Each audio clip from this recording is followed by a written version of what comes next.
Does the black moon howl? Only for those with an unwavering desire to hear the truth. Access granted. You have been selected for an opportunity, an orientation as a trusted associate, if you will, into the secured, contained, and protected files of the Foundation.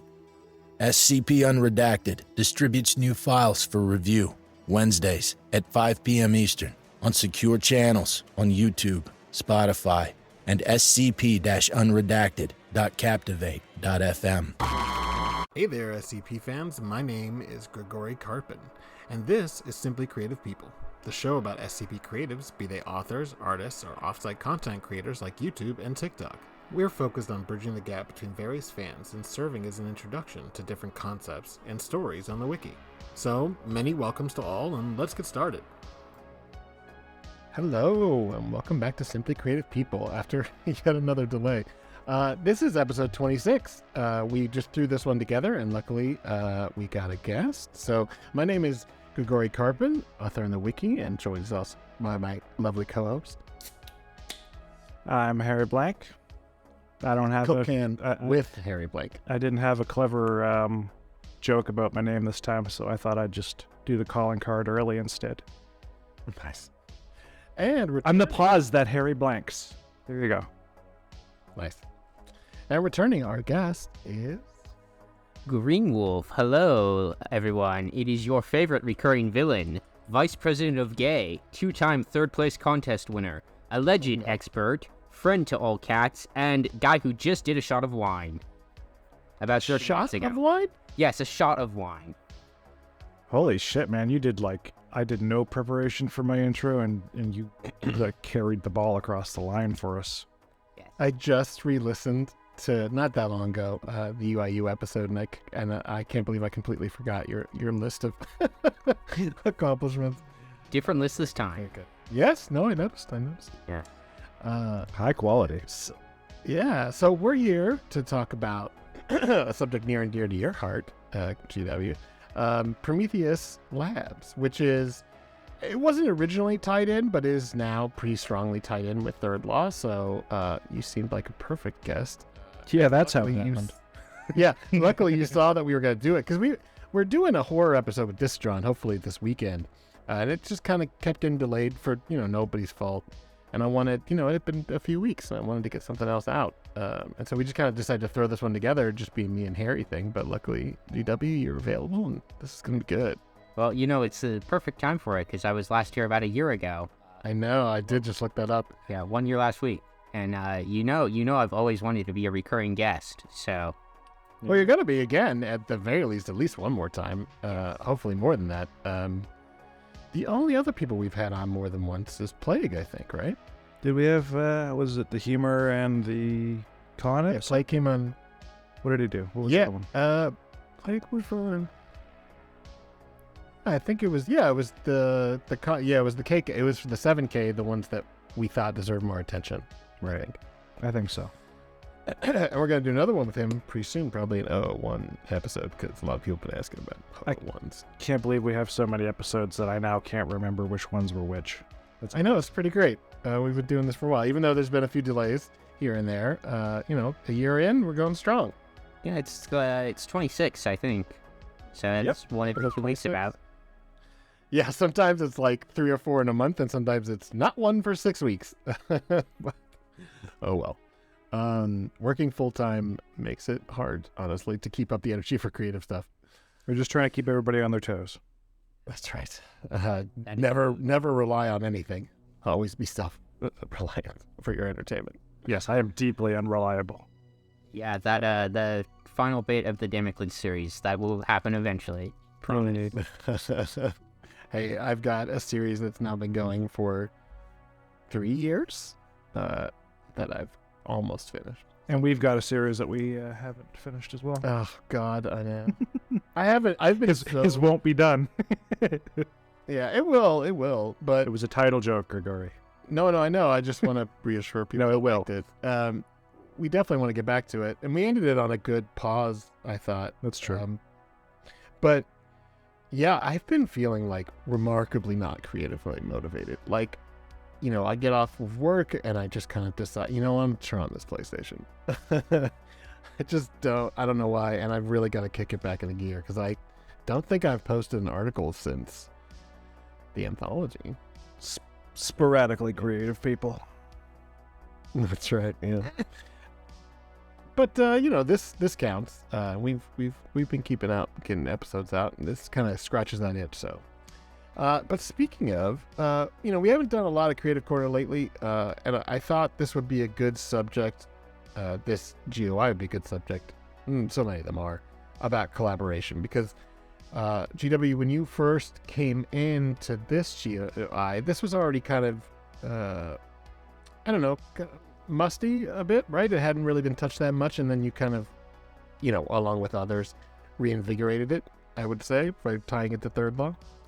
Yeah, I mean, the original intention of Third Law actually was that it was going to be a Prometheus Labs focused canon, sort of like how the GOC case files were, what Clef did with the GOC, where it was both a canon and also like the reinvigorating the GOC, making it more than just destroy. Now look, hey, they've got magic tech and wizards and they do all these cool things, and look, they're competent, and sort of what I also tried to do with the UIU a little bit, where taking an old GOI that has kind of been written a little bit weakly, has been given the idiot ball, and spicing them up, making them a bit more competent, making them a serious contender. Yeah, that's one of the, there's so many great things about the community, but one of the great things I think about the way the wiki works is you can go back and look at things that haven't been touched. We were just talking about our series, Harry's and my series. I mean, 093 is very popular, but really hasn't been touched that much, and there's so much room for expansion. And it's true of so many different things. I mean, I did a Davite hub, and I am not the person who created the Davite. It's a good hub. You can... Thank you. I really like the fact that, you can go back and look at this thing that maybe isn't as popular now, but had a lot of potential, and you can reinvigorate it. I mean, that's why that contest for Can RenCon was so much fun, and it got me, I think, really, really involved in the site. I think before that I was kind of doing my own thing. But so I thought we could talk about the way that we handle, collaboration, because I think it's really different for everybody else. People are always just like, oh, let's write this together, and when you actually sit down and do that, you realize, actually, you've got to figure that out. It can't just kind of go the way you normally write, because everybody writes a little differently. So I thought we've all done quite a bit of collaboration. I thought we could talk a bit about how we go through that process. Yeah. For me, I am, unsurprisingly, kind of a control freak. That's not to say I always think I have the best ideas, but I usually either want to take the first crack at a draft and have my co-author then come in, after we've done the ideation phase, come in and then either rewrite parts of it or, give suggestions or whatever, or the opposite. I'm fine either way. Trying to do things where you actually write different pieces of an article, I've always found that to be a bit maddening because I don't know what the other person's going to write. Yeah, that could be difficult. That's actually what Nico and Rounder and I just did for the international collaboration contest that's ongoing right now. We wrote one scene at a time and just waited for the other one to be done.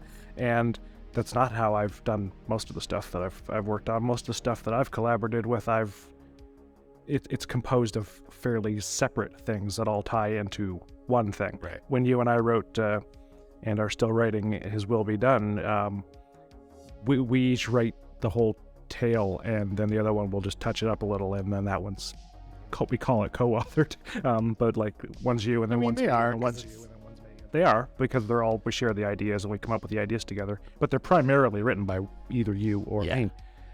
Whereas with this collaborative one, we practically did it Exquisite Corpse style, where you write the one section and then I read it and go, okay, and I write mine, and then Rounder reads it and goes, all right, and then writes his, and it actually worked out really well. It did. It's a good article. I liked it a lot. It was fun. But yeah, I most of the collaborations I've done are kind of like what you're describing. Yeah, I completely respect people that are able to genuinely write things together. Yeah, it's cool. But I don't understand how it works. Everybody's a bit of a control freak. Yeah. GW, how about you? How have you kind of faced it? I mean, there are different ways of doing things. Obviously, you don't always have to do it the same, but So my experience is, I've had a few different collaborative experiences, both in like contests and outside of contests, and it always tends towards one of two extremes. There's either it's very regimented, very organized, we've planned things out, and then did not follow the plan very well, or it's been complete absolute chaos from the beginning. And so when I've been in contest teams, we try to be, we try to lay out a game plan initially and follow that. And if we're writing an article like that needs co-authors for contest requirements, we'll outline the sections and stuff, and then each person will work on whatever section appeals to them, and we'll kind of write towards the middle and do an edit pass.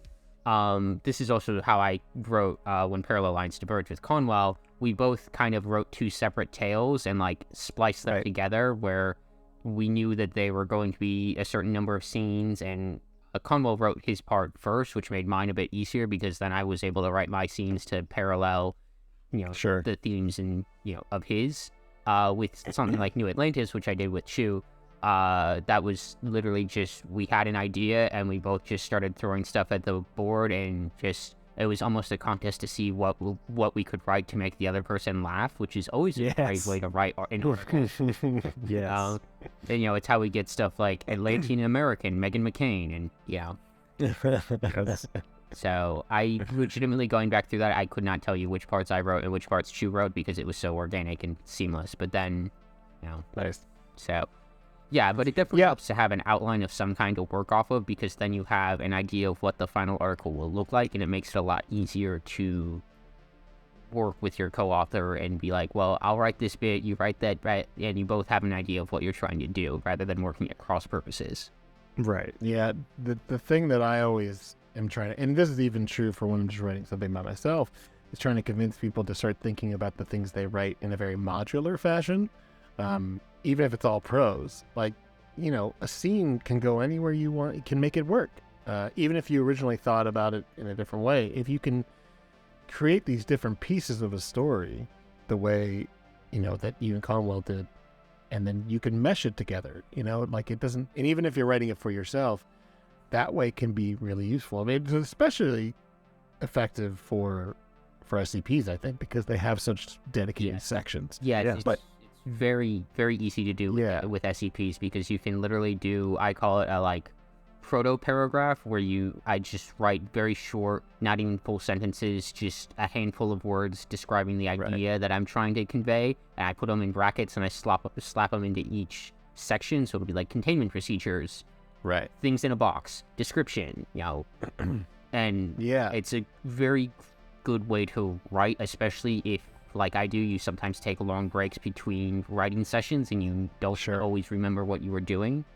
It's how I approach writing my book, which started with just, I outlined what I thought all of the chapters were going to be, and then I outlined each chapter, and then I fleshed those outlines out into full chapters. And occasionally you end up in a situation where, this chapter ran way over the word budget, now it's 2 chapters, but it's very good to think of writing as more modular, because it does make it a lot easier to actually write both in distinct sessions, and also to do things where you start writing in the middle of the story and then flesh stuff out at either end, to work on the thing that appeals to you at the moment, rather than trying to write it entirely chronological. Definitely. Yeah, and also it's really useful for different tonal styles, because oftentimes, especially in an SCP, but certainly in prose as well, different sections can be going for different things, unless you're Harry and you just want to be funny. Just kidding. Yeah. I mean, you are. It is funny, so it works. But especially with SCPs, because you could have a history section or a discovery section or whatever, and that's going to be a very different feel than an exploration log or whatever, interviews or something.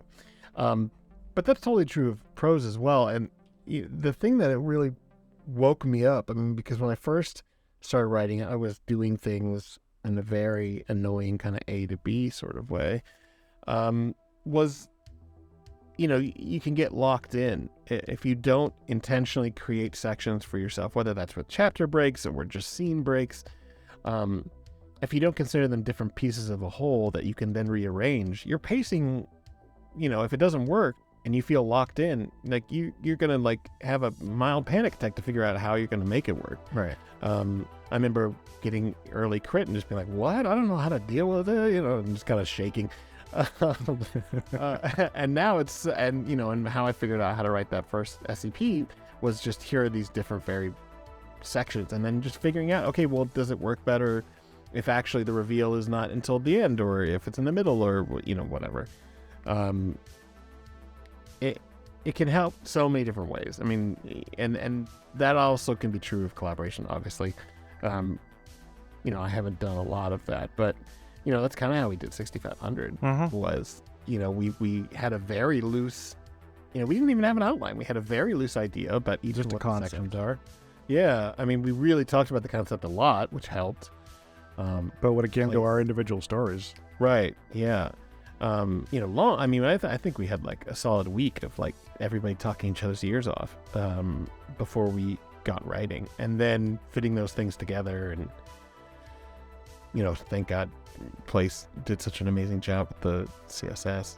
Yeah, and also giving us the second direction for the second half, which was which would have been very difficult to think of what to do, and it all worked so well. And not backing down on it either, even though I was like, "This is a terrible idea. Yeah, let's not do it." And now that was amazing. You and Aethris were both like, I think we might just ruin this if we wrote another half to it. And he was convinced. Look it up. He convinced us to do it, and he was right. It's much better. The second half is. It was so smart because he just kept talking until I had an idea, and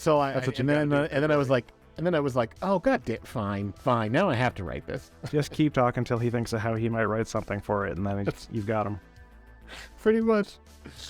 Anyway, but I mean, I think that's really useful. A lot of people will, I don't know why I've become that person. Maybe because I'm so active and people know how to get in contact with me. But I get questions all the time. How do I start a GOI?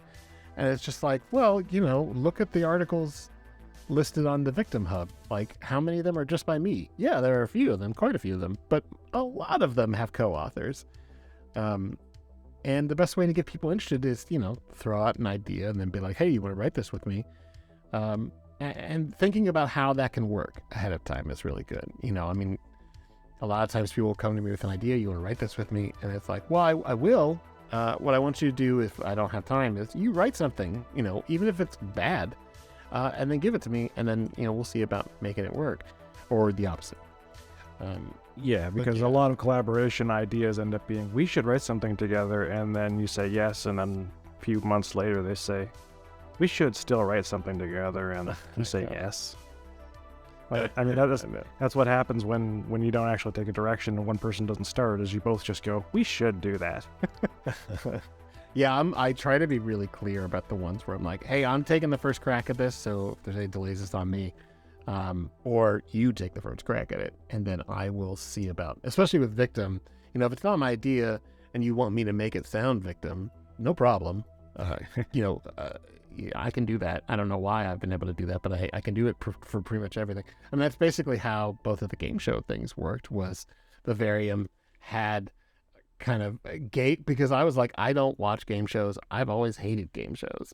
I actually don't even know how they go, because I just hated being in the room when my parents were watching Wheel of Fortune or whatever. Oh, game shows are the best. I'm sorry. No. I'm not saying they're bad. I'm just saying I don't like them. I've always just been interested in I don't watch any reality TV. Like, I'm just interested in creating characters. Family Feud is like the only thing keeping my household together. That's an amazing sentence. Look, Steve Harvey, he's a national treasure. He's pretty funny. Anyway, and Vivarium kind of was like, well, I'll write down the skeleton of what a game show looks like, and you just kind of give it the flavor. And so Vivarium figured out what the games would be. I didn't always use all the ideas, but figured out what the games would be and roughly the structure of the actual show. And then I kind of went in and made Kincaid beat Kincaid. Right. Well, that's the thing, is when you it's an obvious, even stupidly obvious, but I like saying these stupidly obvious things in these conversations because that's all I got to add.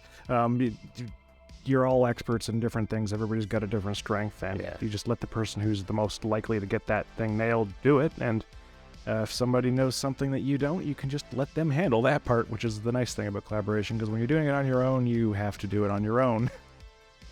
Yeah, the thing about, especially with Victim, is like trying to explain to people why something sounds like Victim or it doesn't. It's really hard. Yep, because it sounds like that because you're used to doing it and you know how to do it. Right. Yeah, and it's, those who can do and those who can't teach, right?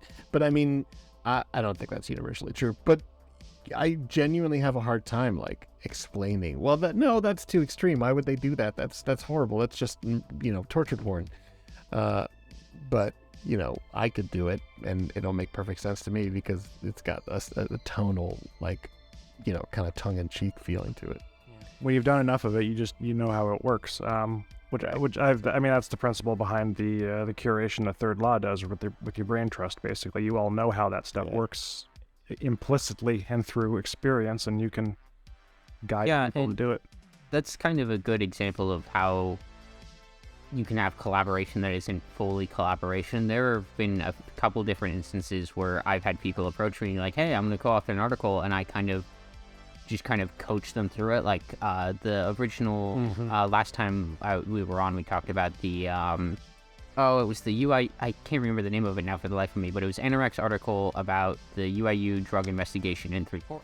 Oh, yeah. The talking frog. Yeah, and that was originally supposed to be co-authored, and I contributed a lot to the brainstorming of it and a lot to the editing of it, but I think I wrote like one section for it, but it was mostly Anorak's writing, and I just helped get him started and helped him polish it up, and that's a different type of collaboration, but it is still collaboration. And I think probably I could have like pushed for a co-author credit, but I wasn't super I didn't need it. And there's a big aspect of that with the brain trust in Third Law, which is the idea is that like, you get two other contributors to like look at your thing, and they'll be like, so like here's the lore, here's how you can make it fit the tone, and the goal is not to turn people away, it is to help people realize their ideas. You come in and you have an idea, and we'll be like, okay, that's a cool idea, here's how we can make it work. I mean, we had someone come in a while back who wanted to do a thing with the Wandsman, and unfortunately they have not written it, but we spent a long time like working with them, being like, okay, like here's how you can like fit this into our existing lore, here's how we can touch it up and make it like actually work. And I would love to see that realized at some point, but it's ultimately up to Anna. I can't remember the author's name, unfortunately, but it's it's a difficult process sometimes, but it's very worthwhile, and it's very fun to see people actually be able to realize their ideas. Yeah, and I mean, that is another aspect of collaboration where sometimes, we say that word and it sounds always like, oh, they did 50% and 50%. No, that's not how it works all the time. Sometimes you just need someone to help polish things up, or make it fit. Like I've got this idea, but I don't quite feel like I have a good handle on Third Law as well as you guys. Can you, make this make sense? And as long as that's, a consensual thing, you get really interesting results.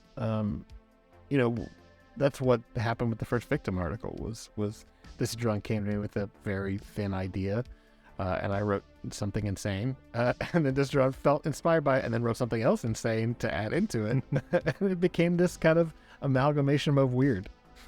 That type of collaboration where someone has an idea and somebody else just kind of coaches them a little bit on it is also a lot easier, I've realized, for authors who have more real life commitments. Like I do not have as much time to dedicate to the site as I used to, and so there's so much stuff I would love to write and so much stuff I would love to co-author on, but I just don't have the time.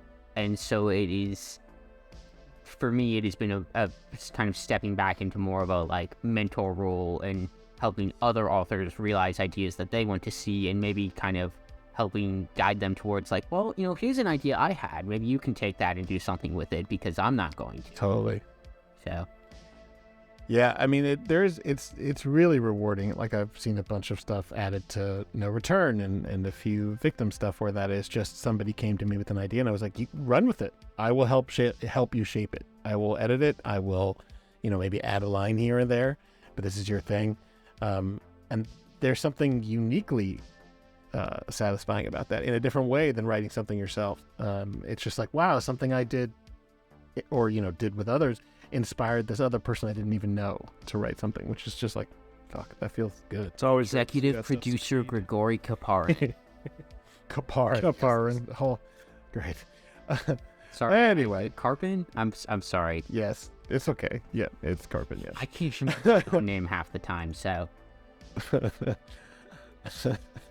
Green Wolf. Oh, There, what's the I problem? meant my real name. My secret yeah, name. Yes, I know. All right, but let's. One more thing, just occurred to me in the top of my head. The funniest kind of collaboration is when you have an idea that isn't really an idea and you don't really expect it to go anywhere and you just sort of blurt it out and it drives somebody else insane and they're just like, we have to absolutely do this, and then it becomes a thing. Yes.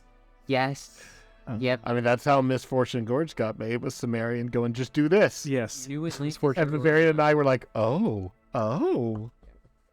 Did you have it? It sounded like you had one in your mind there, GW. Yes, no, that's how New Atlantis ended up happening. Was initially it was New Atlantis, Kansas, but then Griffin was like, or Chu was like, hey, what if we make it New Atlantis, Arizona? Which was a cunning ruse to get me actually invested in it, because Of course. She knows that I would never, ever, ever turn down an article about Arizona. Right. Got to get that weird state history in there. For me, the one that stuck in my mind was I needed a plot device for one of the episodes at the end of a very long tail series, the Time After Time Password series, and the plot device I wanted was pretending that we had a device that would allow you to talk to yourself in the past. Pretending that we had that device, because it obviously doesn't actually work. It's a ruse. It's a trick. And I mentioned it to Placeholder.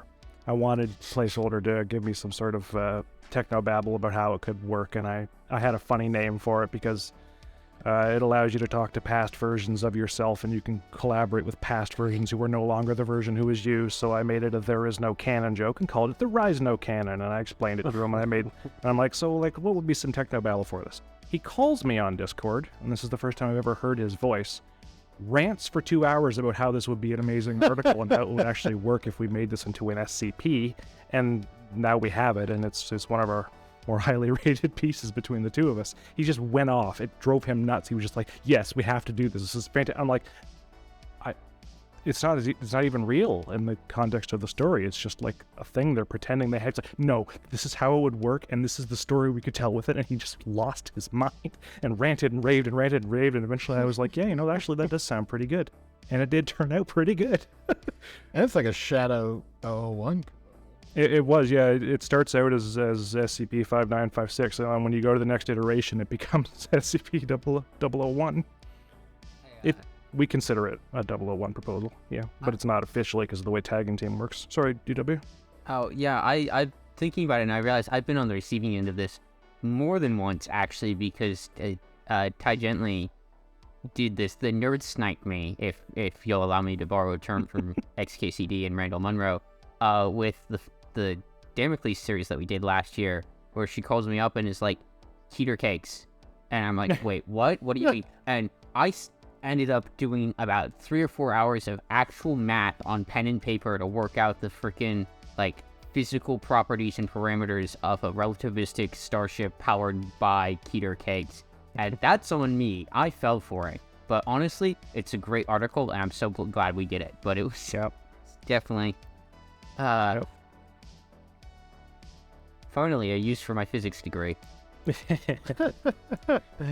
You're going to get so much use for that in the law. I hate patents. They're awful. I don't want to deal with them. No, totally. I took one class on that and was just like, forget this. I'm out. Anyway, all right. Let's slip into the actual subject matter. Yeah, this is a transition to Prometheus Labs. That's right. It is. Yeah, patents. Good job. That's their whole bread and butter is cakes and starships. So I'm going to read a little bit from the hub, and then I would like some insight from yourself, GW, about how this fits into third law, but then also kind of what you were thinking when you kind of stepped into it as well.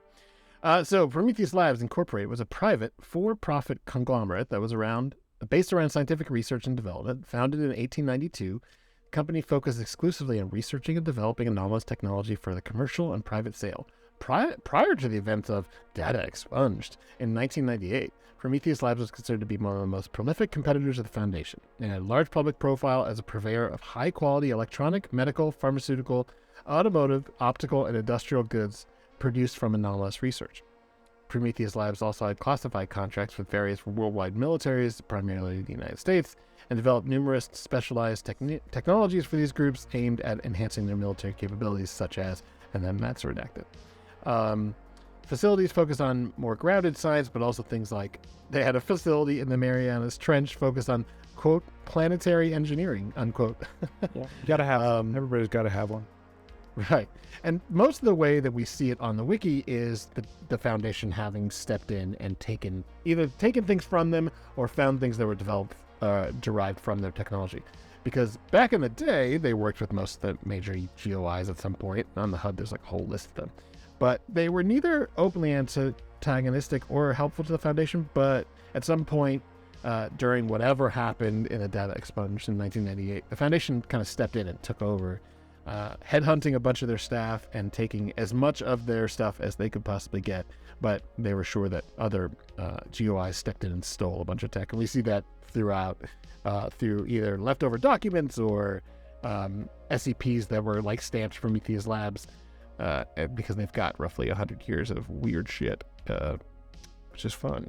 What I thought was really cool, and you picked a bunch of those, GW, the GOI documents are probably one of my favorites now, I would say.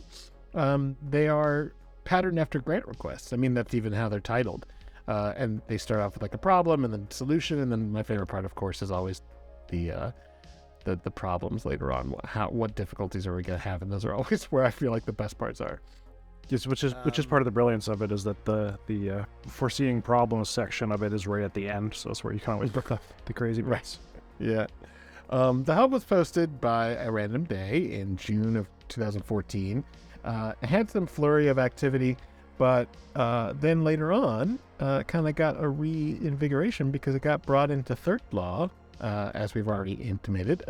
So GW, go for it. Tell us a little bit about when you first started like wrapping that into third law and kind of what you think about the GUI in general. So it's important to note that Prometheus Labs, the hub there, is not within third law itself. And third law, while there's been a back and forth on the influences there, third law's version of Prometheus Labs is still probably a little bit shy of the mainstream, although the mainstream is now largely informed by third law's depiction. Yeah. To my knowledge, Prometheus Labs was created by Dr. Gears originally, and was like the third group of interest ever created. I cannot name the article it appeared in, but this is information that I've received from multiple different sources. And initially it was pretty much just an aperture science, like with the serial numbers filed off. The idea was that they were kooky mad scientists who would do all these weird things, and it would blow up in their faces, and the Foundation would have to step in to clean it up. And that kind of sucks, because it's a very one-note characterization, and there's not a lot you can do with it past the first couple articles. It doesn't last very long, and it doesn't make a lot of sense if you're going for a more realistic depiction. Like, there's a reason there are not actual mad scientists in the world, and it's because there are so many steps in the way of actually you have to do actual real science before you can do mad science. You know, you have to do useful things before they'll be like, and this is my proposal to carve out a new Panama Canal with nuclear weapons. Like, okay, Edward Teller, I see what you're up to. Thank you. But so ARD was involved, was captained the group of interest. It was back in 2014 when they had the group of interest contest. ARD captained the Prometheus Labs team, and that's where the hub comes from and where the format comes from. And ARD is has similar thoughts on this as I do, which is that, Prometheus needs to be more serious. They need to actually be competent. They need to do things that succeed. They need to actually be a serious player. And so that was already, the tide was already shifting back in 2014 against the sort of one-note Cave Johnson-esque, oh, we did a thing and it blew up because we don't know health and safety protocols. Right. So, and there's some really good stuff that came out of that period, but it is definitely an older period in the wiki's history. Yeah, and we'll see that because the first couple articles we're going to talk about are from the earlier period, and they work really well. But I think, like you were saying, that it maybe wouldn't have as much space to grow. Yeah. Because how many mad science projects are you really going to do that are going to be just, oh, look at this crazy thing that got fucked up? You can only blow up your research facility a few times before you don't have any research left that you can do. Right. Oh, mad science was transformed these people into something. Oh, crazy. And it's just like, well, we've got a lot of that. You can almost not even find an old GOI where all the early articles aren't, these guys do this weird specific thing and fuck it up all the time. Like, it's always and fuck it up all the time.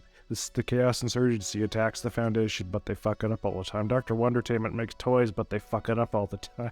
Marshall Carter Dark make boutique paranormal stuff, but it fucks up all the time. The GOC tries to destroy the stuff, but they fuck up all the time. Sorry. I kind of like the meta explanation of the reason why we have these depictions of the GOI holding the idiot ball like this is because it is internal Foundation propaganda towards their employees, and that what we're seeing later on is more, well, here's actually what happened. Right. You're seeing like higher level clearance stuff.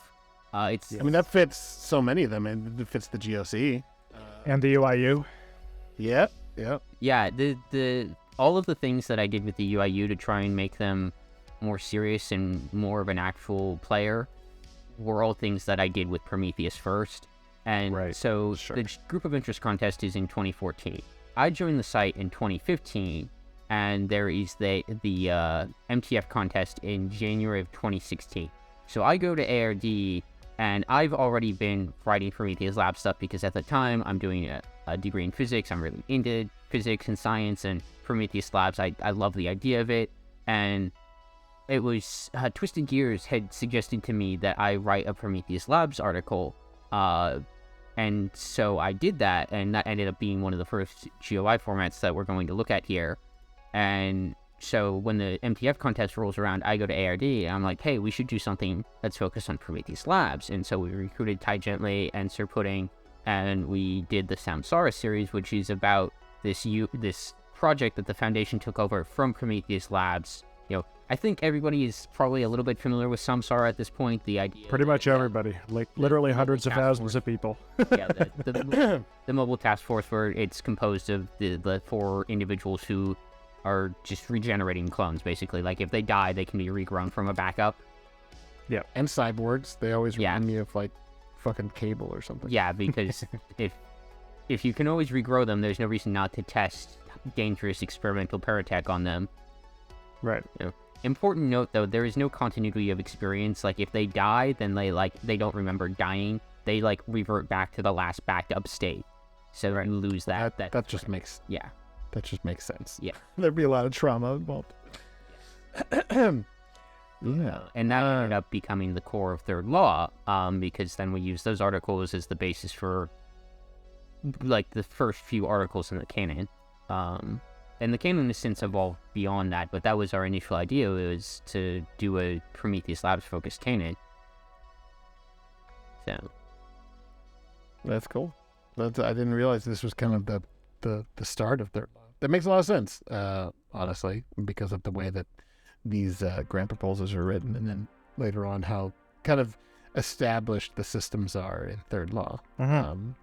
It's one of the few things on the site where you guys do these very in-depth explanations of things, and I'm not bored.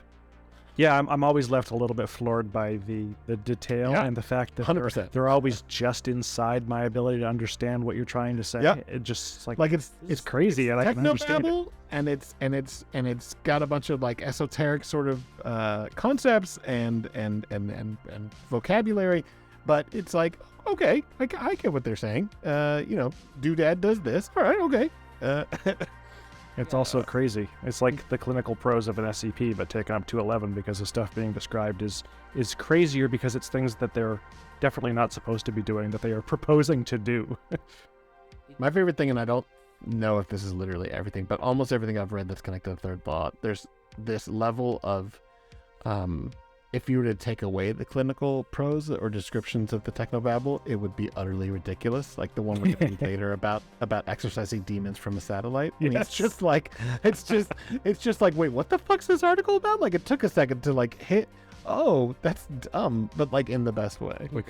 Fabulous. The idea is taken very, very seriously. Yes, The yes. approach I Yes. try to instill in people who are when they're writing Third Law for the first time is to remember that in universe they don't know that there is any other option or any other way. Like, this is real life to them, and that so they are going to treat it like we're going to treat nuclear weapons. Or there's some wild stuff that exists in real life. Quantum mechanics is insane, but we just Oh my god. deal with it. Right. Yeah, we deal with it by me ignoring it. What's up? Every time I see a new headline about quantum mechanics, I'm like, oh, I don't. Stop it. Anyway, all right. Well, let's go through some of these articles. And these are the first couple that I picked out. Are from the earlier stuff because I wanted to kind of get a feel for where it started.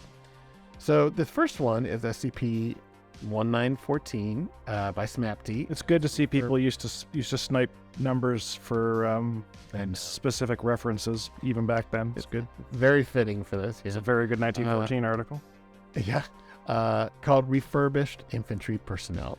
And basically, this is pretty, like, on its surface, it's a pretty straightforward idea.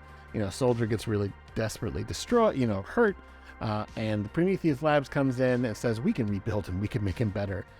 But, he's not better. Yeah, this is what $6 Million Man would actually, this is what the $6 million would Yes, actually get you. right. It would get you a guy who just, his life is fucking hell. 600,000 pound man.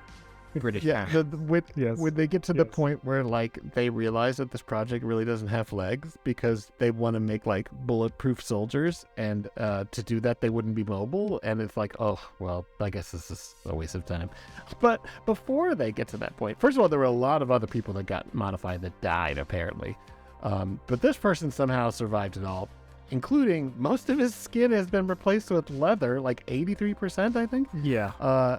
His skeletal system has significantly been augmented with like steel and latex. His muscles have been replaced with automotive pistons. He's got a diesel tank mounted to his back that feeds into a compact 2-stroke diesel engine, which is like somewhere in his torso. He's got a car battery and a radiator. The car battery is to do the same thing that your computer's internal battery does, where it prevents it from forgetting what year it is. The car battery's purpose is when the engine's off, your brain won't die. The battery, the engine charges the car battery, and the car battery keeps your brain going when they turn your engine off. It's so horrific.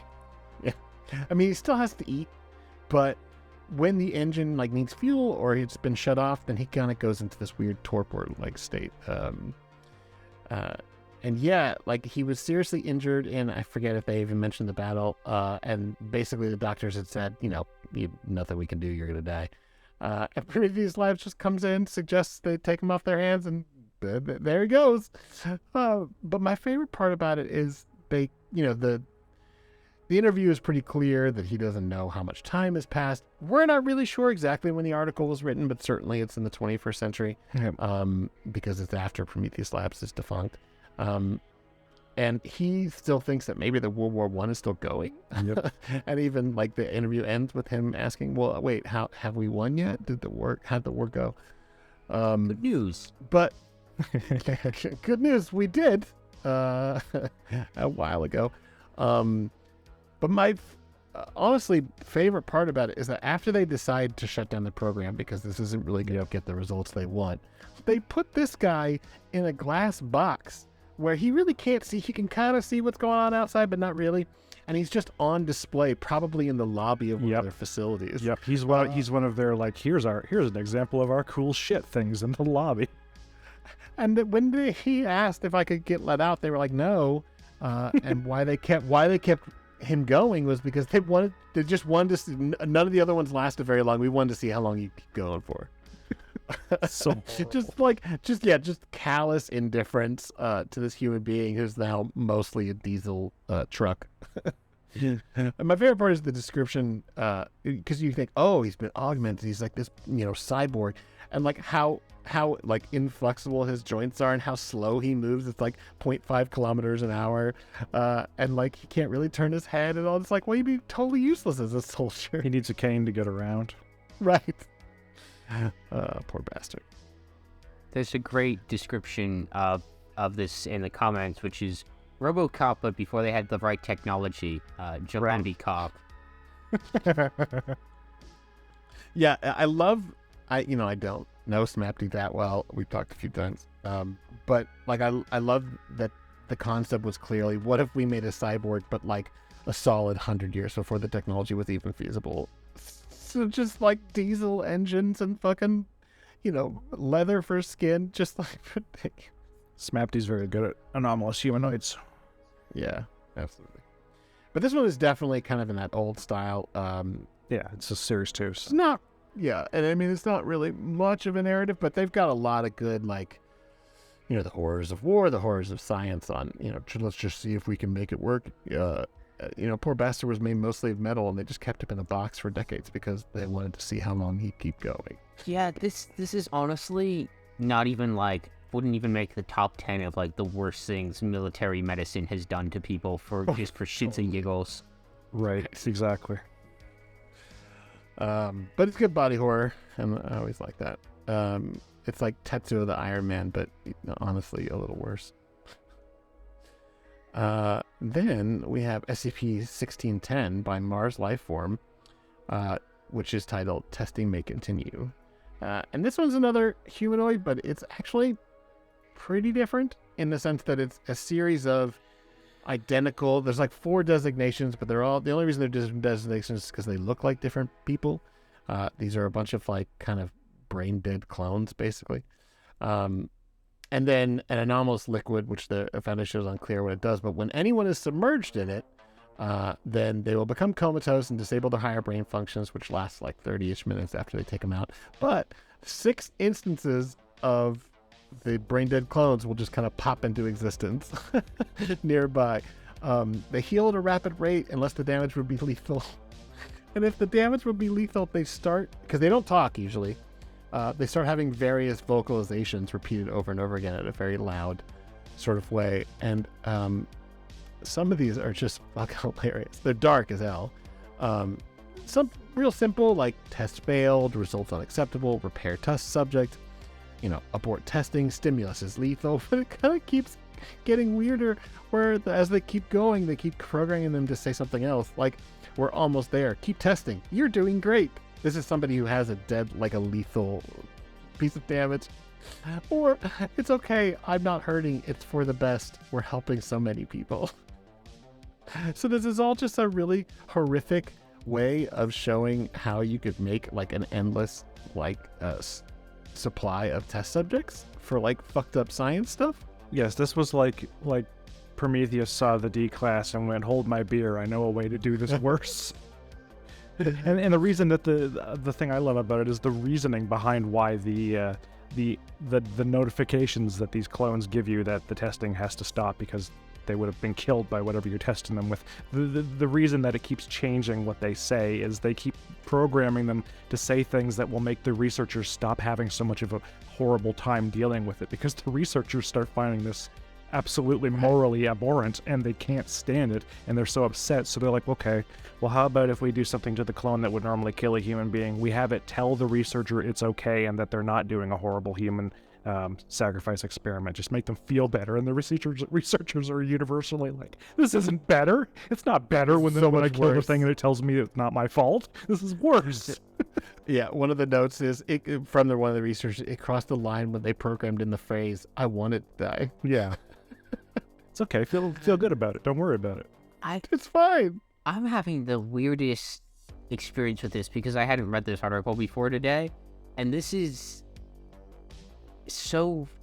There's going to be another article we come across later that it kind of tackles the same subject from a different angle, and I need to like corner ARD later and ask him if he knew about this article when he wrote it, because this is the ANAs almost. It's more of a like horrific take on them rather than a like optimistic take, although the ANAs are more of a like deep well, I'll get into this more when we get to that, but there's thematic differences between these articles, but this is very much what I would expect from old Prometheus. It's a very Aperture style article where, you know, what if we put the brain of my secretary into the computer? Exactly. Right. Yeah, and there's an element of that to the ending of it as well, which Yeah. They even mention like replication gel, and like this feels very like it was written like immediately after Portal 2 came out almost. Well, I mean, I think that it, like Harry was saying, it really makes sense in the sense that like, a lot of people are going to have similar ideas with the brain fuel of the D class, and like the idea of having like an endless list of, you know, there's a lot of stories that have said, oh, D class are actually just clones, because you're going to like run into, if you're genuinely writing stuff with D class, which mostly I don't, you're going to eventually run into like, well, this is ridiculous. Even if you don't think it's morally abhorrent, like it's just, where are they even coming from? Yeah, like I haven't decided exactly which interpretation I would use for my sense of the SCP Foundation as it appears in On Guard 4.3, but I'm going to eventually, and it's going to have to be something crazy because I'm a maximalist. I consider everything that doesn't directly contradict anything else to have happened, and if all of these articles are real, they're not death row convicts. Fuck off. There aren't that many. There aren't even that many people. Yeah, that idea of D class as being from death row has always been... It's never been tenable. Like, there's not enough, and also it is, the ethical implications are, to put it bluntly, absolutely fucking horrific. Yep. Yeah, it's heinous. Like, I mean, and the fact, I mean, again, where it came from, in the sense that we, you know, this site came out of like edgelord early 2000s, you know, like online writing, and like that's stuff you used to see all the time, and it's just part of the DNA. But, you know, if you really sit down and think about it, like, how would this ever work? How would any of the research, I mean, I don't care if some of the researchers feel sociopathic enough to get over it. Like, you're going to run into more people than not that aren't fucking superheroes, that aren't like saints, that are just going to be like, I'm super not comfortable with this. And you know how much time and energy and like money it takes to create a PhD, and then like a very large proportion of them are going to go, no. And then what are you going to do? Erase their minds every couple days whenever they find out about the death row convicts? Like, yeah, it's questionable. It's somehow not as questionable as this one. This one's got all kinds of amazingly, hilariously awful ethics to it. Yeah, absolutely. Well, the D-class are worse in the sense that these are established human beings who have lived lives and are now being treated this way.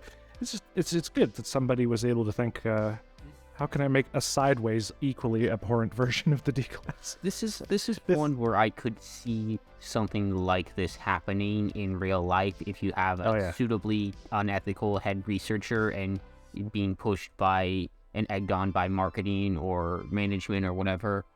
I mean, we have lots of examples of human testing where they don't have brain dead clones. Yeah, you know. Yeah, it's not just Nazis. Yeah, although they did a lot of that. Let's just dump this defoliant agent into the village and see what happens. You know. The CIA back in the 50s staged a like actual biological warfare attack on San Francisco with what they thought were benign bacteria, but still like. And they didn't tell anybody they did it, and people did end up dying because the bacteria were not as benign as they thought they were, but it was still like, hey, that's not at all okay. No. Here. Yeah. Hey there, fans of Simply Creative People. We're mostly unsponsored, so far, so I figured I would take the time to mention that you can support the show on the show page at anchor.fm/simplycreativepeople, or if you're so inclined, you can check out Harry or my Ko-Fi pages at ko-fi.com/harryblink or /Grigory author. Things are crazy tough out there, so if you can't afford any financial support, and trust me, we understand, do us a favor and mention the podcast to someone who might enjoy it, or spread the word online. If we want to bridge the gap between fans and creators, we've got to get the word out to new fans. In many ways, this show is designed to be appealing to new and old fans of SCP alike, as we can all enjoy some discussion about this thing we love, and we can all learn something new. Heaven knows I learn something new every week. Thanks so much, and we love you just for listening. Thanks for the support through all these first few months of the podcast. You're the best. Yep. But on to another abhorrent use of human or previously human resources. I love this one. I love it too. SCP-2176 by yourself, Greenwolf. Ghostlight TM, which is a brand of anomalous Just cut out a little bit there on my end. TM. Oh, right. Yes. See, you need to whisper TM, though, because that's victim's shtick. Oh, shit, I said victim out loud. VKTM. Ah, I'm winning. Anyway, it's a brand. If I start saying anomalous niche, I'm light going to bulbs. shoot myself. Oh, God. Yeah, I hate that. Anomalous light bulbs developed by Titan Consumer Appliances and Electronics, which was opened by former Prometheus Labs employees in 1989, so roughly right after they got shut down. Originally marketed under the name Ghostlight TM. The anomaly's tungsten filaments are replaced by high-density ectoplasm solution consisting of ectomorphs, and in parentheses, that's ghosts. That's my addition. That's in not, order not to exactly how prevent SCP reads, but it's the idea. No. In order to prevent ectoplasm leakage from the bulb, the interior surface is treated with ectoproof coating. This is absolutely 100% what you're so good at, GW. Yep. The also nice little random note: the ectoplasm is sourced from the factory. So this is just straight up real people that the factory is, harvested. Yeah, the implication is that, like, they can get their stuff from various groups. The stuff they get from everybody else isn't sapient. The stuff they get from the factory universally is. This is just like ghosts that are totally aware they've been turned into light bulbs because it's the factory, and it was probably a design requirement that the people will be aware that they're being burned to create light. I know. So, There must be suffering involved. so What were you gonna say? this one is. I mean, I'll let you finish reading it, I guess. Thanks, Kanye. I'm sorry. I interrupt all the time. I just have thoughts on this one because there's a lot going on. No. I mean, you wrote it, didn't you? Yeah. I should hope you have some thoughts on it. No thoughts. Easily my favorite part is that the bulbs were marketed as cheaper, safer, and longer lasting, which is just, but they totally pose a hazard because if they ever break, they go. Well, not every time. It's like 40% are Class A ectomorph. But the ghosts just come out, so like you're just gonna straight up have like fucking, what do you call the ghosts that can move shit? Okay. Poltergeist. You break a bulb, the bulb goes out, and hey, no problem, just replace it. Oh, except that you are now haunted. It's such a funny idea. My favorite part is that the Foundation figures it out because there were like a significant rise in household electrocutions. Which is never explained. I love that so much. The only thing I would change about this, and I wouldn't change it really, but I feel like somehow there could be a reference to it in here. It's only the ones that came from the factory's ectoplasm that fuck up. So it's a factory defect that's causing them to have to recall this. Oh, Yes. so good. That is what it is. So they end up the Foundation steps in and they do a recall of the defective bulbs, and then they're like, well, okay, you can keep selling these, but you have to stop using the factory as a supplier because like they're giving you bad product. So there's a lot of stuff going on in here, and one of the things this introduces is the idea of Prometheus Labs offshoots, which is that Prometheus went defunct in 1998, but like any large corporation, you can't really kill it. So, like how when Bell was broken up in the 80s, they had all the baby Bells, there's all the baby PLs, so in this one, it's Titan Consumer Appliances and Electronics, which is, part of like split off from their former consumer appliances division, and so they're operating, just making paranormal appliances, microwaves powered by ghosts, that kind of thing, and they don't have the funding, they don't have the money that the old conglomerate had, so they turn to a shady supplier who is like, yeah, I can get you ghosts on the cheap and go back to the factory. And so there's this idea is that like TCAE didn't like really, their mistake was not making ghost light bulbs, it was trusting a guy who like was like, yeah, I got these ghosts, they fell off a truck, don't ask. And but yeah, so the idea is that they should have been testing the quality of what their materials higher, they should have been having better suppliers, but it wasn't really the mistake was not the science, the mistake was the implementation, which is something you see a lot of the time, where you will have manufacturing defects because people cut corners, but the like idea itself is sound. Right. So there's the distinction of like, well, we know we shouldn't be putting Class A ghosts into these because those are ones that are intelligent. We should only be putting like cow ghosts into light bulbs. So It's beautiful. I just love that the basic fucking concept is so utterly ridiculous. I mean, what could possibly go wrong by putting something such, so ridiculous as ghosts into light bulbs because the light bulbs will last longer? A ghost in every home. Yeah, couldn't. I mean, probably more than one if you bought like a bunch of these. it's sort of the same idea as mercury, the old mercury vapor lamps. I don't know if you remember back. Yeah, it's just the same. Before LEDs totally were a big thing, there was like, we'll replace these incandescent ones with, whoops, if you break them, it like releases mercury vapors into your home, and like, that's not good. Yeah, so this is basically a real thing that exists or existed. I just like replaced mercury with ghosts.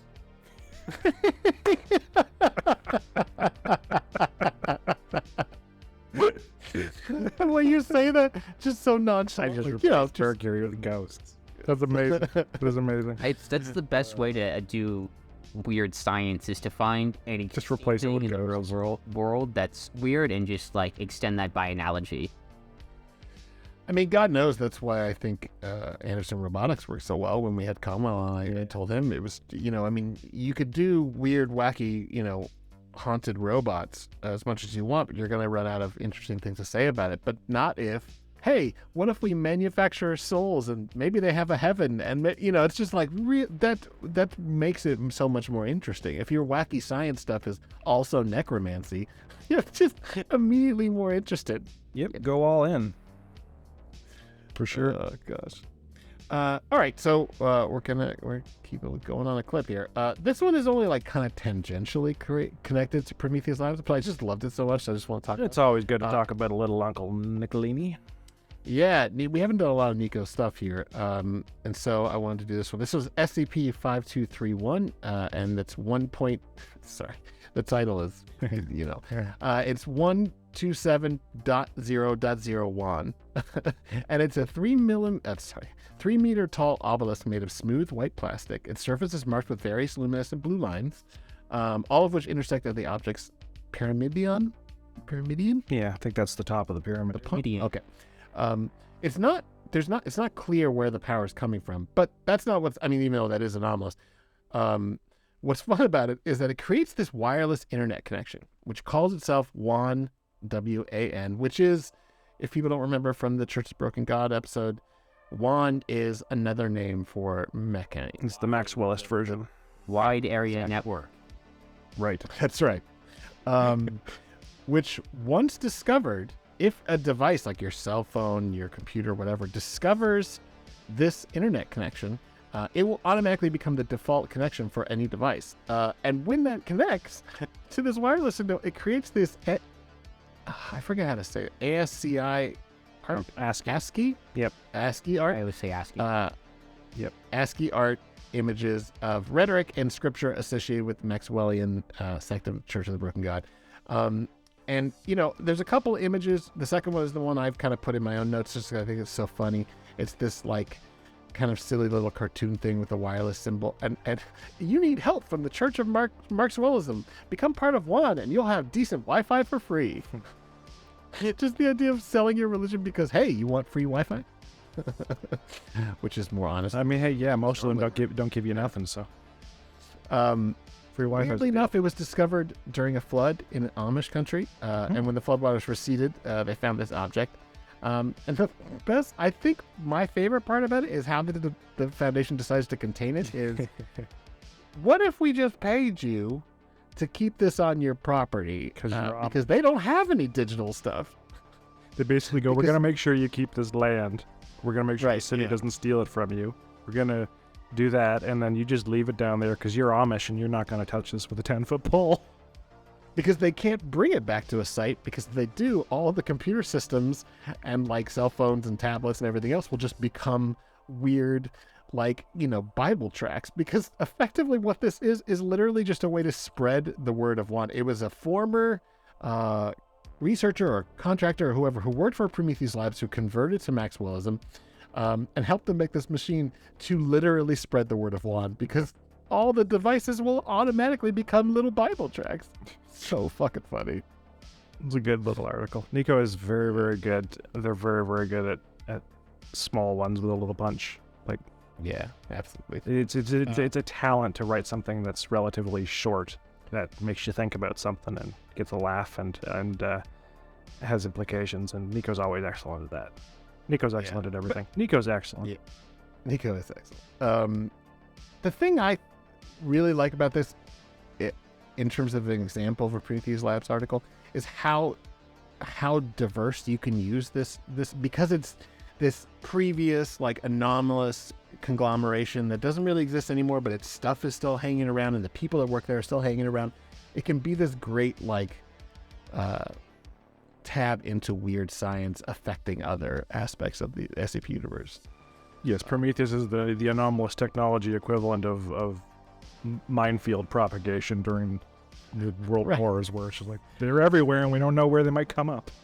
And a lot of GUIs work that way. I mean, certainly the Davites work that way. But but if you want to do something with technology, and you don't want the baggage, good baggage, but still baggage that comes along with Anderson Robotics, like Prometheus Labs is perfect. They just did weird, stupid shit.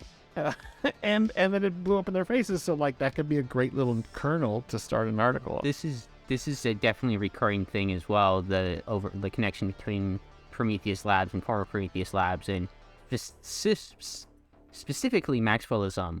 Yeah, we'll see. It comes up in Analog Kid as well, which is a tale that we're not going to talk about today. But the idea that there are these former Prometheus Labs employees out there who are still into paratech stuff, but don't necessarily have an outlet for it, and other groups of interest might provide that. And there's definitely, at least within Third Law, and I think this is something that's been picked up by a few other writers, Prometheus Labs sort of served as an incubator for Maxwellism to some extent, where because you have these people who are working on the cutting edge of technology and are deeply involved in paranormal stuff, it is very easy for some out there ideas and religions to spread. So they when they were just in Prometheus Labs, they were just a kind of a weird philosophy think tank, and then they kind of spread outwards. So you get these Maxwellists who are also former Prometheus Labs employees, and they start. The demise of Prometheus Labs kind of spreads them around like data lion seeds, and they're popping up everywhere. Right. So. Yeah, really. I mean, like I said, the Davites work in a very similar way. A lot of times, it's just something that is found that has been left around, and a lot of weird stuff by the Foundation, on the SCP Wiki can be kind of summed up in that way. It's this thing that was found that was left over, but this one works in this very believable, sort of grounded way, because, like you said, those people that work there, if they didn't get headhunted by the Foundation, like what are they going to do now? They've got all these skills. And weird tech knowledge, they're going to find other ways, and maybe that's, a bizarre slice of this cult. It's sort of how you keep seeing, like, veterans from wars pop up later as mercenaries because they, like, don't know how to do anything else. Right. So. Speaking of, no, it's not really a good transition for people. There is no. But we're gonna talk about. a good transition to Dave, you fool. It's always going to be like shifting without a glitch. I was considering because his 001 that he came out with not that long ago deals a lot with Prometheus Labs, but it's kind of pretty dense. Oh my god, though, it's such I know. a good article. I know. It is a very good article, and I highly recommend it. Last ride of the day. Everything. And maybe we'll cover it if we do like an 001 episode, but So good. Because we were going to do like 9 or 10 articles, it's a little too dense. Oh yeah. So I It's went with immense. this one instead, which is an older article, SCP-2591 by Davey Fool. I cannot pronounce in Italian, but in English, it is The Duke Will Have His Revenge. And it's an animate human cadaver possessing a regenerative ability to extend life, but basically it looks like it's mummified. Like when they first found him, they were assuming he was dead. Yeah. Until he was like, "Ow, stop it!" My favorite part is this. I mean, anytime there's a line like this, I always like it. Near constant state of emotional distress brought about by previous events. Oh, okay. He's got some trauma. He's a living mummy. Yeah, you think maybe? A little bit upset. Consistently says it wants to commit suicide, which is probably the only way I can say that line and think it was funny is if Davey wrote it. Right. Which There's always an edge with Dave's stuff. Right. Always a little bit of an edge, and it always makes it funnier. the anomaly was found by using. No, it does. Anomaly was found by using Prometheus Labs tech. There's like a experimental dimensional gateway, which the Foundation is going to use to like explore the multiverse or whatever. Which is SCP-2591 Omega, which I love is that basically none of the article discusses this gateway. It's just a throwaway line where they found this living mummy thing. My favorite is that it considers its native tongue to be Apostasian, which is sung Italian, English, or French.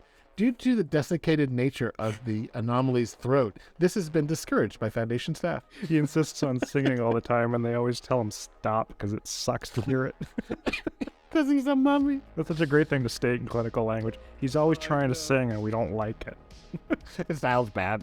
But then there's kind of this nice throwaway meta aspect of it, because it turns out that the description of events in this mummy's life really fit along with this unfinished 3-act opera by Giacomo Bellini in the 1800s, which is like, wait, is this like a gateway into fiction, or was the opera writer somehow aware of what happened in this other world? By the way, no one ever figures out why he became a mummy that's alive. It seems like it is a gateway into the fiction, because the reason that when they go there and they find him, he's mummified because he stopped at the point where the play stopped because it was never finished, and just stood there and became a mummy over the course of a long time. So somehow Prometheus has a portal into an unfinished play. Why specifically that one too? One that's like not even well known. I guess maybe somebody at Prometheus really needed to know how it ended. If you accidentally screw something up, nobody will notice. It's not like you can like pour That's true. to Les Mis and screw around, because that's like the most popular play on the planet. So you find one that's out of the way that nobody paid attention to, and you can just do whatever. See, you're right. That makes sense, because there's that hippo one about Don Quixote rampaging through other works of literature, and it's actually a problem. Whereas this is obviously nobody cares about this play that didn't get finished. It's all metafiction. Yep. That's right, everything is. But let's switch into GW, your picks. So the first one was one by you, which is one of these GOI. You have to shout it. You have to shout it, because they're always in I'm all not going to caps. shout it. It's Wait, gonna, let me read the it's going to title. redline. Yes. Okay. Grant request for utilization of electrothermic computers to perform exorcisms of demonic entities. Right. I almost. If you couldn't guess. I screwed up a little on the last word. This is also tied into third law. This is a very highly rated one. It's a tale that's very, very highly... Well, it's a GOI format, but for a GOI format, it's very highly rated. And I've actually used this before. This is in my, again, Time After Time Password series, I referenced Site36 having constructed something like this as a plot device because of this article that I read, and I thought, this is a really good article. This was at one point the third highest rated GOI format on the site. It has since been surpassed, which I'm pleased with that because I'm glad that this inspired people to write other better things. But I'm also still a little bit like that was mine.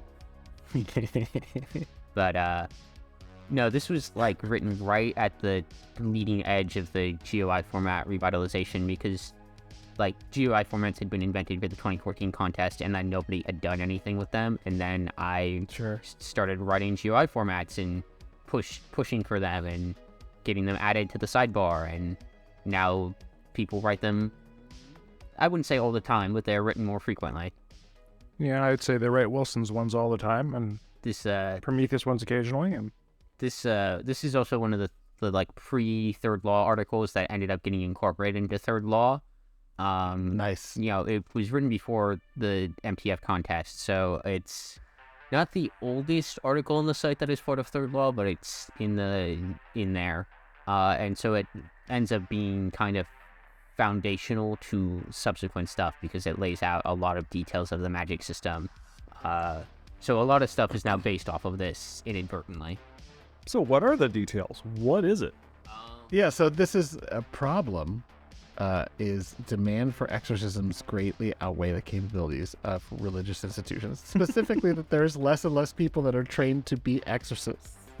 Yeah, I wonder why that is. People just aren't signing up to become exorcists anymore. They're just But in this a world, loss of institutional knowledge. that's a problem because there are literal demons. It's true. So, GW, what's Prometheus Labs' solution to this problem? We will of build lack a of robot priest to perform exorcisms. It's good. It's good. He's got the solution. so When there's good. trouble, you call GW. Electrothomic computer systems capable of performing grade H thaumaturgical workings and rituals, and the development of a software program capable of utilizing the systems in order to automate the performance of standard exorcisms. We can do this better and more efficiently. Yeah, The tech bros. there that gets into the exorcisms are just a subset of magical workings and such, and so we'll create a computer that could do these specific types of workings, but it is a robot priest. Like they're like, we need more priests, but we can't Right. priests, so we'll build robots that can do it. My favorite line is in business case, because I feel like there's so much that is implied by this without going into detail. Like it's just perfect fuel for somebody else to pick up, or yourself, obviously. This technology would also have internal applications within Prometheus Labs, as it could prove useful in debugging many of our ongoing demonology research projects. And we see that come up again. Just right there, just immediately go like, you got a lot of those, dude? Yeah. Yeah, they're putting them in satellites and shit. Yes. No, they're trying to keep them out of the satellite. Well, they put them in the satellites, but then they got loose inside the parts they weren't supposed to be. Right. You keep your demons where they're supposed to be, and it's all fine. No problems. So I can see how this one was very foundational because, if you hadn't yet fully germinated the idea of what Third Law is, and reading this and then looking in hindsight how the way this treats science, not just science, but like thaumaturgy and everything else, it feels so fitting within that world. Like you said, very silly ideas that are treated deadly serious. Yeah, I will also point out, they fail. They do not actually succeed. Later articles will elaborate on this. They do not actually succeed in building their perfect robot priest because it turns out that automatic thaumaturgy is a very hard problem. So what they end up developing is instead they still end up developing a product and bringing it to market, which is a sigil generator. So it can do all of the geometry and stuff, but you still need an actual type to run it. So it ends up becoming an assistive tool rather than completely replacing human beings, which I think is something that happens a lot with technology. You end up thinking, oh, this will replace all human labor here. Right. Instead, it just creates a slightly different job that can be done more efficiently. That's right. Yeah, that's good. So, Yeah, that was good. but I just immediately like anything. I mean, as I already said, I like anything that's it's technobabble, but at its core, this is just we're just doing more necromancy or summoning or exorcisms. That's ridiculous. I also like the project a lot. The project title, which is allow for the revival of Project Automagus. Yeah. Yeah, so that was our previous attempt at a robot wizard, which failed. And I'm like, well, maybe we can do it better this time. It's just so good that this isn't the first time they've done it. They just really, really want to make a robot wizard. Like, listen, that is, what if we did a robot priest instead? the desire to build a robot wizard is literally the like entire meta plot of Third Law, and it's what like the Foundation and GOC have been working against for a while. Because once you can mass produce wizards, like, then that's like worse than nuclear proliferation. Yeah, So. sure. So how long before, roughly, how long was this written for before you, kind of started Third Law? So this was written late 2015, and the canon hub for Third Law went up in August of 2016. But like Third Law, the ideas for Third Law started really coming together in during the MTF contest. So Yeah. but we knew we were doing a canon by the time Analog King went up, and that was spring of 2016. You guys made a cannon out of a contest. Ridiculous. No, obviously that's what we did too. You just devote so much time. I mean, especially with one of those contests where it's a team contest and you've made this whole world and you're like, I'm not gonna stop writing for this. Yeah. That's why the contests are always such good things in the end, because you get a group of people together who wouldn't necessarily already be writing something together, and you give them a prompt and it sets their brains off in a way their brains wouldn't necessarily be going already. Yeah. It's just kind of a big testament to the value in collaborative writing, just in general. Yeah. I just genuinely think it brings out the absolute worst in me. I'm Like, not like bitter. I'm not bitter against the other people that are doing better than me, but I hate the constant comparison that I do in my own head. I mean, like 7K, everyone's like, oh, you're top 10. That's great. Yeah, it is great. But it's crazy how, like, you look at the top 10 list and see, like, how many more votes are on all of them above mine except mine. Wait, what? Why? My teeth are only just now starting to become less sore because I was grinding my teeth in my sleep with the trauma of being like, oh no, wait, I might win this. Oh no. What if I don't now? Oh no. I have become incredibly zen about it, and I'm like, third place is perfect. Which, Oh, I'm so zen now, man. yeah. I would love third place. I don't give a shit now, man. I really don't, because I won the one I need to win. It's coming off as a little bit of a humble brag, but No? it's been No, very it's good. frustrating sometimes to be, He's we almost got it, but no, there were two guys who were slightly better. But in each case, I've always been more mad about the second place winner not winning, where it's like, actually, I think the runner-up was better than the first place one, and we placed about where we should have, which is... What's funny is I don't feel like I got this because with 6K, I never thought we were going to win. We No. were writing something that was Impossible. like impossible to win. And every time it showed, in the top 10 and within, I think it ended up being 6th. And how much it's grown since is just constant bonus. It's like, wait, you guys actually liked this crazy long thing we wrote? Like, It hit 666 the other day, and it's like, what? Yeah, I know. Both. Whereas like 7K, I wrote something specifically short with video, for Christ's sake. I did fucking hours of work to make videos, and I really didn't have a problem with not winning. I just thought there would be more. I did it literally to be like, I thought I was going to piss people off. and he was so upset. Get a lot of people didn't get readers. mad. He was so upset because Yeah, Cal I was like, I don't understand. Cal came in and wrote something that pissed everybody off so much they didn't even have any room to be annoyed by anything else. I know. Yeah, but that's the way the contests will always go when you pour a lot of effort into it, because only a few entries will get a lot of attention, and everybody else will be sitting there like, I wrote something really good. Yeah, it's fine. It's not actually something I have a problem with. It's more like it brings out like Yes. the insecurities. Yes. I'd much rather just write stuff and forget about it. Absolutely. Anyway. Okay, so let's go through some of these other articles, which is grant request for the manufacturer of devices to regulate the Hume coefficient of localized reality. What I sool. Boring title. Great article, though. They're all boring titles. It's so good. The problem here is anomalous persons, whilst potentially useful for research purposes themselves, can interfere with unrelated research and technology, leading to undesirable outcomes for those in scientific, military, or entrepreneurial fields. Basically, they want to stabilize local reality, sort of like a Scranton reality anchor, but, just kidding, it's people. Yep. And I mean, there's a lot of stuff going on here. But I just really like the fact that, like, they actually kind of go into the specifications of how they're going to change these people. And the known issues are, first up, HR. Oh, you fucking bet. Because they don't have, after this operation is done, they don't have any ability to visualize, to dream, or imagine, and will exhibit severely limited memory and problem-solving skills. Operators will display only basic emotional responses such as indifference or aversion. Basically, these people are being lobotomized. In order to create long-distance reality anchors. I don't think I'm mistaken. Isn't this implying this is what SRAs are? Yes.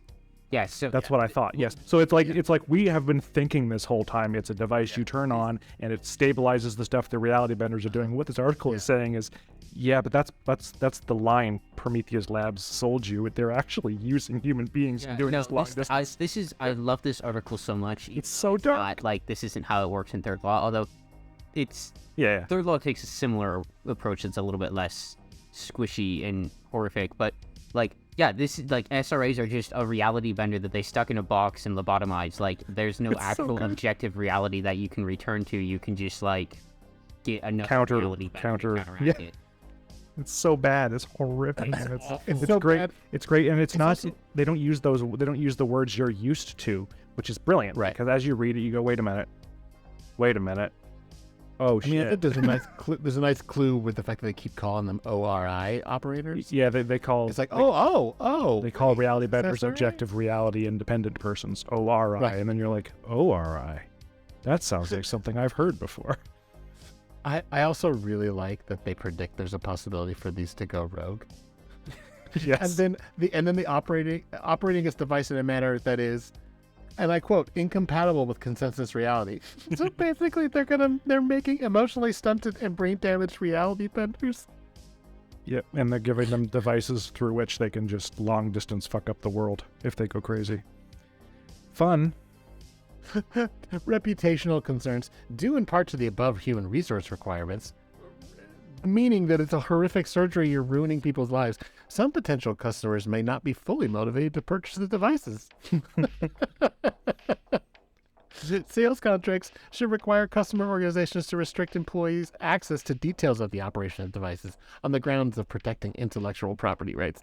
Don't tell people that we're operating on people's brains because of our IP. They might not like it. Although, in fairness, I feel like if they told the Foundation would go, yeah, fair enough. I mean, does it work? All right. I love that article. Yeah, It's fridge horror to the max. And this is by Sol. Yeah, so. Anything to say on that one, GW? Sorry, what was that? Do you want to say anything about it? Oh. Sounds like we kind of just breezed through it there. I mean, no, it's got everything on it, but pretty much it's this is one of those ones where this is a little bit more not hardcore, but a little bit more black in terms of morals than I would usually write Prometheus Labs, and it's Right. like Prometheus Labs is not ethical, but they're not unethical, at least in my conception of them. They do things because their ultimate goal is to try and improve society, through science, building a better world through science. They don't do what they must because they can. This is more along the lines of the Foundation's ethics, but it is also definitely still within that spectrum of, this is how you can use science for evil. And I love articles that do explore that, because it is a serious problem we have in reality, is that there are people who do things because they can and don't really stop to think about why they're doing it or what the consequences are. As the great Jeff Goldblum once told us, you never stop to think about whether you should. Yep. Only about whether you can. Oh, that frog DNA. Why did they have to start making the dinosaurs act like real dinosaurs and have feathers and stuff when they already had the out that they weren't real fucking dinosaurs to begin with? Did they not read their own scripts? Anyway. You had the out. They were fucking frog monsters. They're not dinosaurs. Are you talking about the newer ones? Because those ones suck. Even in 3, they started putting feathers on them, and it was... Well, that one, it counts as suck. I liked 3. It wasn't like great, but it was better than 2. 2 is dumb as fuck. It's such a shame they never made any sequels to Jurassic Park. The thing is, I like Jurassic Park 3, and I don't mind the 2 that came after it. They're dumb as hell. I don't like Jurassic Park 2 at all, but the problem is Jurassic Park is one of the best movies ever made. Yes. So the other ones are all just such a disappointment.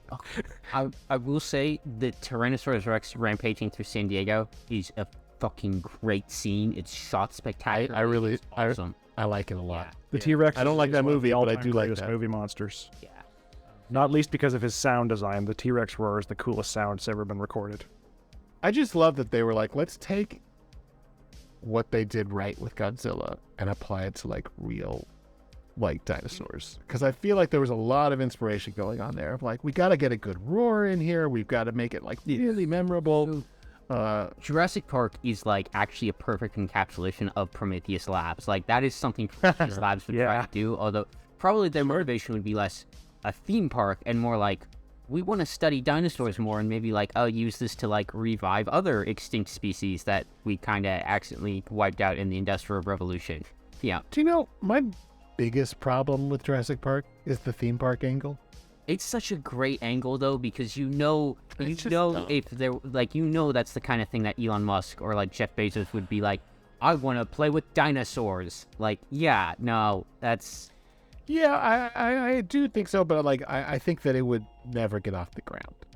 Well, I mean, that's the premise of the movie, so, and the book, so. Well, they just because they haven't had guests yet. I mean, like, it's like clearly this operation has been so well funded. That guy must have been made of money before we actually knew what billions actually did. I mean, Jurassic Park is written in the same kind of mode that a lot of these SCP articles about crazy technology are. The whole premise, Goldblum's, we were just talking about this, Goldblum. Crichton's premise for Jurassic Park, the reason he wrote it was he saw scientists doing genetic research. He saw big money people putting money into genetic research, and he went, this is going to go wrong. Someone's going to do something fucking stupid because they think they can make money off of it, and it's going to cause absolute chaos because you can't control these variables. And that was the idea. So Jurassic Park actually is a good sidebar on the Prometheus Labs topic. He does have like a weird anti-science vibe, though. Well, that's the thing, is it works well in Jurassic Park. Not just that, it works progressively less well in everything else he writes. Yeah. I mean, Jurassic Park is a great movie and a great book. I'm not. But later ones are just like, nanomachines are evil. Okay. Even earlier ones, it's just exhausting. It's very difficult coming from a background in the sciences because science is cool, but there are a lot of scientists who are massive fucking idiots. I'm sorry. Like, it's... Of course. Like, Absolutely. There's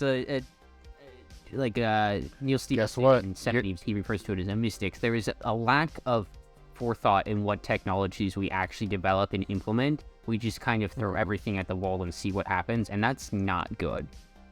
Yep. Yeah. Sorry to... Hopefully you've already realized this, but that's also true of the law. There's a lot of lawyers who aren't very smart. Oh, yeah, no, oh, yeah, no, as I like to say... The deep dark useful skills. Oh. Rudy Giuliani did pass the bar, so, like, anybody can. Sure did. I mean, he passed the New York bar, though. Okay, well... How did we get from Jurassic Park to Rudy Giuliani? Because he's a dinosaur. They made that movie. They did. They got eaten by the T-Rex while he was hiding in the bathroom. Gennaro. Yeah. They did him real dirty. He was like one of the protagonists in the book. All right. Last point. Totally unrelated to anything we're talking about. The T-Rex's final scene in Jurassic Park is my favorite couple of moments of cinema in anything. Just the banner falling and the roar and dinosaurs real dude. It's just absolute perfect. It's amazing. I don't have this sort of like reverence that people do for Jurassic Park. I'm not saying it's a bad movie. It's a great movie. But that scene is magic. It's beautiful. That banner falling is just so, it's like poetic almost. It is. It absolutely is. All right. All right. SCP. So, last GOI document, which is grant request for usage of biological organisms to facilitate efficient terraforming and species restoration by a random day. So I'm going to give a little bit of a summary, very simple, and then GW, you kind of take it away. Basically, they're going to make creatures who can terraform asteroids or nearby planets in the event of an apocalypse. And they go through the different reasons why the planet might go extinct. It was super funny. But best part is they're going to be reverse engineering a Wondertainment creature called Dr. Wondertainment's Custom Pets to create. They're going to call these things life-sized thrombocytes. But if they were life-sized, they'd be tiny. Yeah, life size is funny. It's a funny choice of words. Life-size? That occurred to me as well, yeah. So good. Big as life, I guess. Anyway, all right. GW, had you mentioned earlier, or Yes. was this the first GOI format for Prometheus It Labs? was one of the first. It was written during the contest. Okay. I don't remember if this one or the other one written during the contest was written first, but there's another one that I cannot remember what it's about right now. Unfortunately.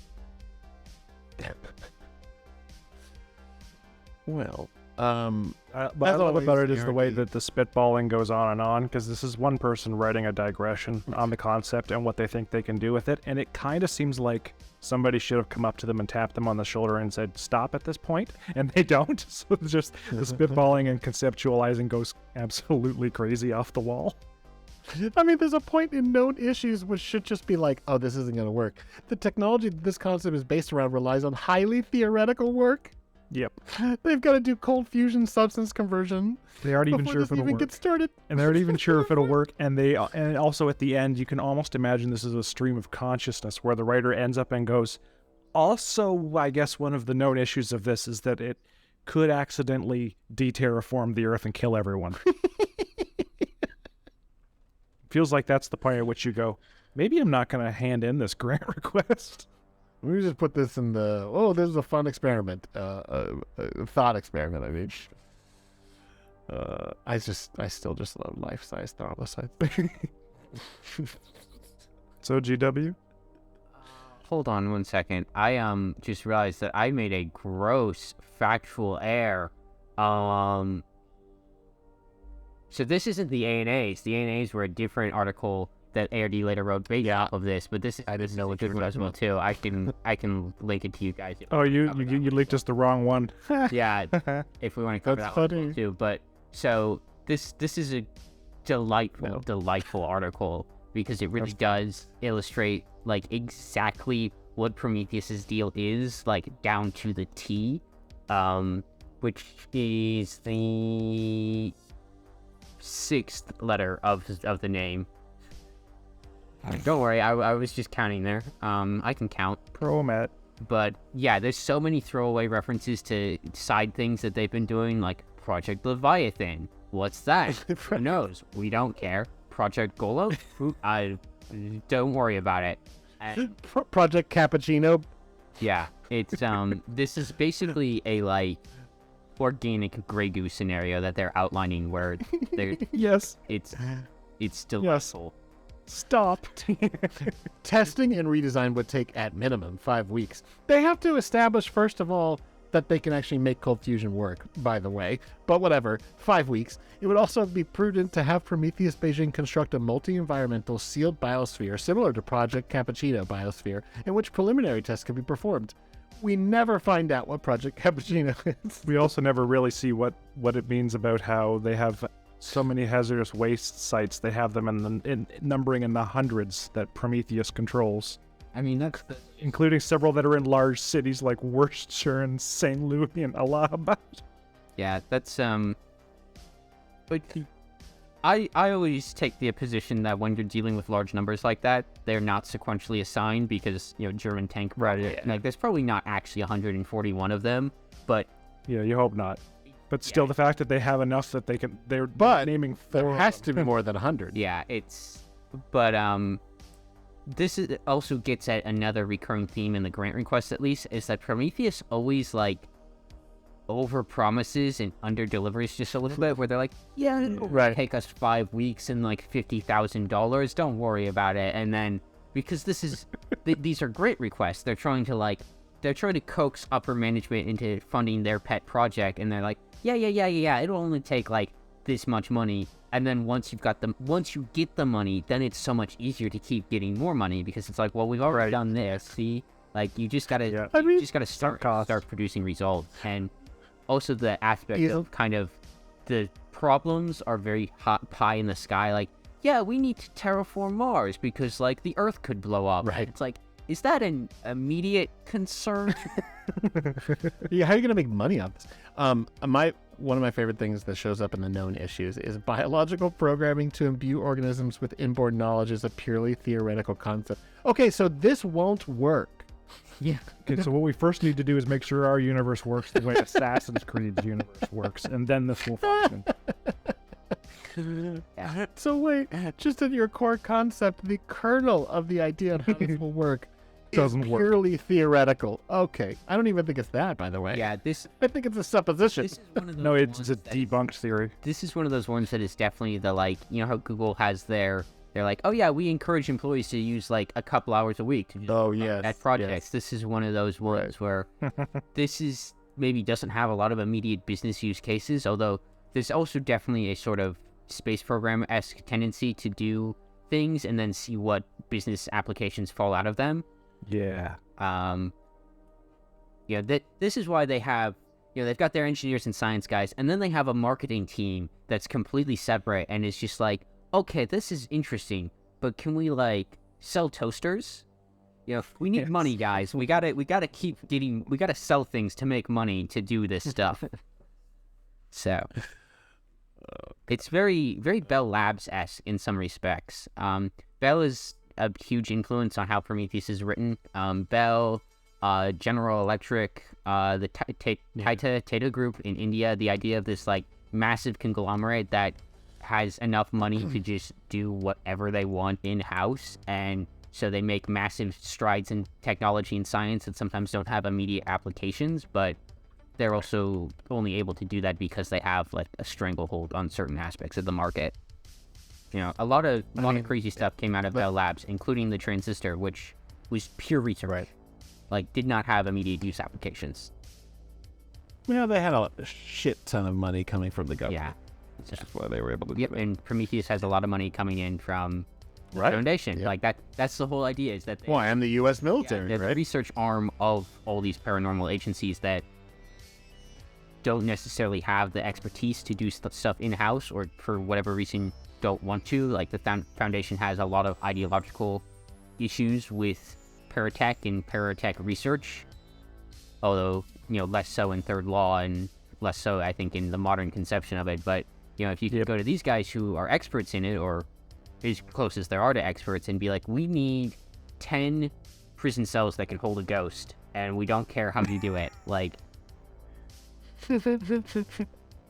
Yep. Or we need circuits that can hold demons. yep. Yeah. I mean, who doesn't need that? Segway. Yeah.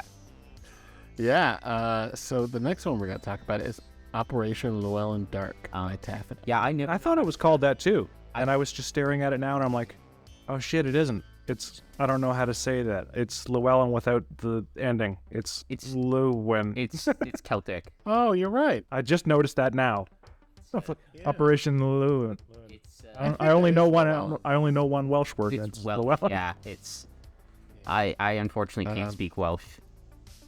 No, most people can't because most people People are are in the Welsh camp. Okay, I will say before we get into this, it's pronounced Gesh. Ah, good. Gesh. Okay. Yes. We're going with that? Yep. Okay. Oh, I hate that. Well, it's the needs of standardization, my man. You have to- Anyway, all right. So I'm just going to read the opening part of this because I think it's really interesting. There's an overview tab. There's a Gesh overview, or for other people who didn't know that that's how it's pronounced, Gias. I'm gonna call it the Geth. The Geth? On July 19th, 1981, Prometheus Astro Technologies' first in-house Gesh switchboard communicator satellite, the PSAT Centanta, went rogue due to unforeseen malfunction in its demonic circuitry. Great sentence. Right there, that sentence is just like, oh, we're in for a That's fucking ride. The satellite has been functional for over 9 years at the time of the incident, and it was estimated that it would continue to operate for at least another 10 years without further interference. Following a collision with the meteoroid, the demonic circuitry the satellite used was heavily damaged, resulting in the discharge of several demons and the subsequent malfunction of the satellite. While an initial repair team was promptly dispatched, several members of the team were possessed by the free demons, who then proceeded to further complicate the situation by introducing a large amount of free thaumic energy, rendering the satellite effectively irreparable. Operation Llewellyn Dark is the designation for the attempts to contain the fallout that results from the meltdown of the satellite, and ongoing attempts to maintain Gesh safety when used in paratechnology. First of all, it's badass and amazing. Second of all, that's also sort of the premise of the beginning of the station in Prey. Yeah. Satellite got covered in black goo monsters, and then they went to get them. So Prey stole from SCP. You heard it here first. I just switched over to the next tab, and I realized Taff actually gave an incorrect pronunciation when describing the phonetics of Gesh. I noticed that. Yeah, which is very funny, and I don't know if that was deliberate, but I'm going to need to bug them about that later. That's hilarious. No, if you actually like go and like punch it into Google, it'll be like, yeah, no, this is how it's pronounced because it's Irish. Right, Gaelic. Gesh typically consists of 3 parts: a contract, a mimetic carrier, and a probability field. The contract itself specifies the conditions of the Gesh, while the mimetic agent is used to carry the probability field and bind the subject, being the person, to the Gesh once the contract is signed or otherwise agreed to by the subject. The probability field effectively warps the state of the subject's consciousness such that it becomes more and more difficult to perform actions which would contravene the restrictions of the Gesh. This is the most... I mean, this tab, the second tab, goes into so much really good, like, world building and history. But I just really love this first part of it because Gesh is like this idea of the spell that makes you do things. Yes, it's a classic and yet folklore. Yeah, and I mean, and has been, kind of dragged into a lot of modern fantasy as well. And this just perfectly breaks it down in that wonderful, like, third law, like, science is magic is science sort of way. It's so good. It's just like, oh, that's how it works. This article is also really great because it does rely very heavily on that base folklore. Like, everything about it is referencing the original folk, like the what happens when you have conflicting Geshes come into play. Cuchulainn syndrome, which famously, that's how Cuchulainn died. Like, he had conflicting Geshes that he couldn't, complete, and it killed him.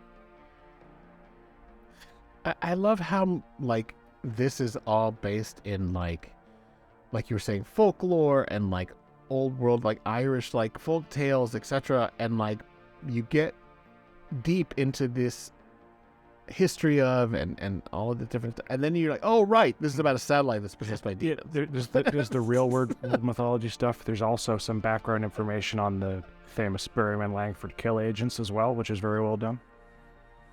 Yep. Which is ultimately a reference to rich ass world building. Say again? To what? Blit. BLIT. It's a very old short story, which is like introduces the idea of. It's a story by David Langford. It's about it. Like introduces the idea of mimetic kill agents. Right. Basilisk. He calls them. Right. Of course. Yeah. So Langford is the writer of Blit, and in Blit the acronym is Berryman Logical Image Technique. So, yeah, just wanted to shout that out because it's a good story. It's good information, and it's been deeply influential on the wiki in ways I think a lot of people don't even realize. Yeah, I mean that makes sense. People take the inspiration and they do something with it, and people get inspired secondhand. Yep. And with stuff on the wiki as well. We were just talking about that. But anyway, this is basically a maintenance report from SCP technicians working with, obviously, Prometheus Lab technology to try and, like, restore the functionality of this satellite so that the Geshes can continue to work. And it's not ultimately successful, but they are able to, like, get the demons under control. Results of maintenance. Maintenance failed to restore the satellite's functionality, but prevented the continual malfunction of the satellite. The residual demonic manifestations were eliminated, making it possible for a second maintenance team operation to be performed with the aim of. And that's so completely. By the way, this is already the second. That's so completely bloodless. It's like it worked out. We stopped it from continually malfunctioning. We fixed some of the demons, and then the second team gets there. There's like a dead, possessed person there already. It didn't go perfectly. Yeah, it definitely didn't go perfectly. Due to the large quantity of demons discharged, the Eidolon's power source began to run down within minutes. Of course it did. I mean, that's what's going to A lot happen. of demons out there. This is a really fantastic article. Yeah, this also delves a lot into, like, not just into the tech side of things, but also the, like, political and legal side of things, because it's talking about how the, like, different occult powers interact and standardize their, like, there's the Kaliningrad Gesh standard to try and prevent conflicting, the UIU will be like, well, we're going to drop a Gesh on our agents so they can't talk about, all this shit, and then the Foundation will drop a Gesh on their agents, and, it's... So you want to avoid conflicts like that because having conflicting wishes is bad. It produces Colon syndrome, and it talks about the history of how this technology was developed and how it became implemented and how it is now foundational to the Veil, because you can't have the Veil without something like this, where not only the Geshes and amnestics are the like two things holding the Veil together: the ability to make people forget that they saw things, and the ability to keep people talking about things, like physically prevent them from ever saying shit. And without those, you could not maintain the Veil. And so this is a very vital article to Third Law as well too. So that's always a cool thing when you could do that with an article. It's an interesting story and it's full of really cool details, but it's also a useful tool for later stuff as well. That's always a really good bonus. Yeah. I just really love the fact that there's all this history, like you said, based on folklore. There's all this breakdown of how Geshes work in universe, but it's also based on real life folk, knowledge. But ultimately it's just this very description of it has this, like you said, bloodless, Harry. It's this very routine way of describing a repair maintenance attempt that, at its core is just exercising demons from a fucking satellite. It's so fucking, it's just like when you take a step back, ridiculous. I'm getting pronunciation suggestions from my very Irish American girlfriend, who is saying that it's probably pronounced Lewin. What? Yeah, we'll go with Lewin. Okay. The English language does not have the phonemes that we require. The definite impression that I got from the Welsh is that they had more spare time in order to say things than the rest of the world. Oh, okay. I don't know if you caught that, but there's similar sounds in Elvish if you listen to the Lord of the Rings movies. That's good. Well, that makes sense since he was a British linguist, so. Yeah. Tolkien and Third Law have a lot in common, actually. the preparation before you tell the story. It would not surprise anyone that I think all of us read Tolkien at a formative age. ARD might not have, but I definitely did. Gregory. He was thinking the Third Law people. Yeah, and let me tell you something. Trying to read Tolkien when you're in your 20s and read other stuff makes you not like it that much. It's a very dry read, and I will say that. I will say nothing else. His linguistics are a lot better than his prose. See, it's a very important element of my friendship with Grigori that we don't. Silmarillion is a much tighter read. We just don't talk about it because I get Grigori used to too often. reference how much he doesn't like Tolkien every time it came up, and it was making me start to wish physical harm on him. So. I love Tolkien, but I also recognize that the craft of writing has... It's like if every time you talked about FromSoft, I talked about the cameraman and how it's one of the worst examples of design in the history of video games. You start to get annoyed eventually. I would. God, I'm so sorry. I would. I opened the box. No. I'm just making the joke because it's not something our listeners would know about. The first book I ever read Don't was The need, Hobbit. I adore like- The Lord of the Rings. Hobbit, I liked. There you go. We can come together, handshake on that. I will say that, like, I'm gonna be the guy who's like Silmarillion. you know what's funny? I did read the Silmarillion, and I probably said it wrong, but Yeah, but everybody says it that way because everybody gets it wrong. sure. I've heard And similar I more liked times than I've that heard Silmarillion. more, even though I don't think it's a good, and it wasn't meant to be like a good like standalone book, but I enjoyed the like folkloristic, Yeah. because I always read. What I read formatively, was like myth, just a shit ton of myth. I mean, I did read novels pretty young as well, but The Silmarillion is a history of a world that never existed. It's a format script. so good. Yes, and that's kind of the vibe I Yeah, capture in a lot. But like that's what I was saying about Third Law is you got this thing where you prepare. You think of the way the world works and how it functions and who developed it and who is there and the background behind it before you tell the story. And that's what Tolkien did. He spent his whole life creating a universe so he could tell a few stories about it. And he didn't have to make stuff up on the fly because he had it all. We also do a lot of. We also do a lot of revision on the fly, which was also what writers do that. Tolkien did as well, because Lord of the Rings evolved over decades, and so Even The Hobbit, the first edition was later changed when he realized, oh shit, that was the ring. That was the ring. Yep, retcons. Don't you just love when you could do that, where you could be like, well, we printed one edition, and the second edition is going to just completely change this chapter. Don't worry about it. The first edition was actually Yeah, this is why people don't know that Ronald Dahl is a giant racist. Oh dear. Poor evil Roald Dahl. Tolkien did the George Lucas thing before George Lucas. Oh, I feel like this is very common in writing. It's just George Lucas did it bad. Yep.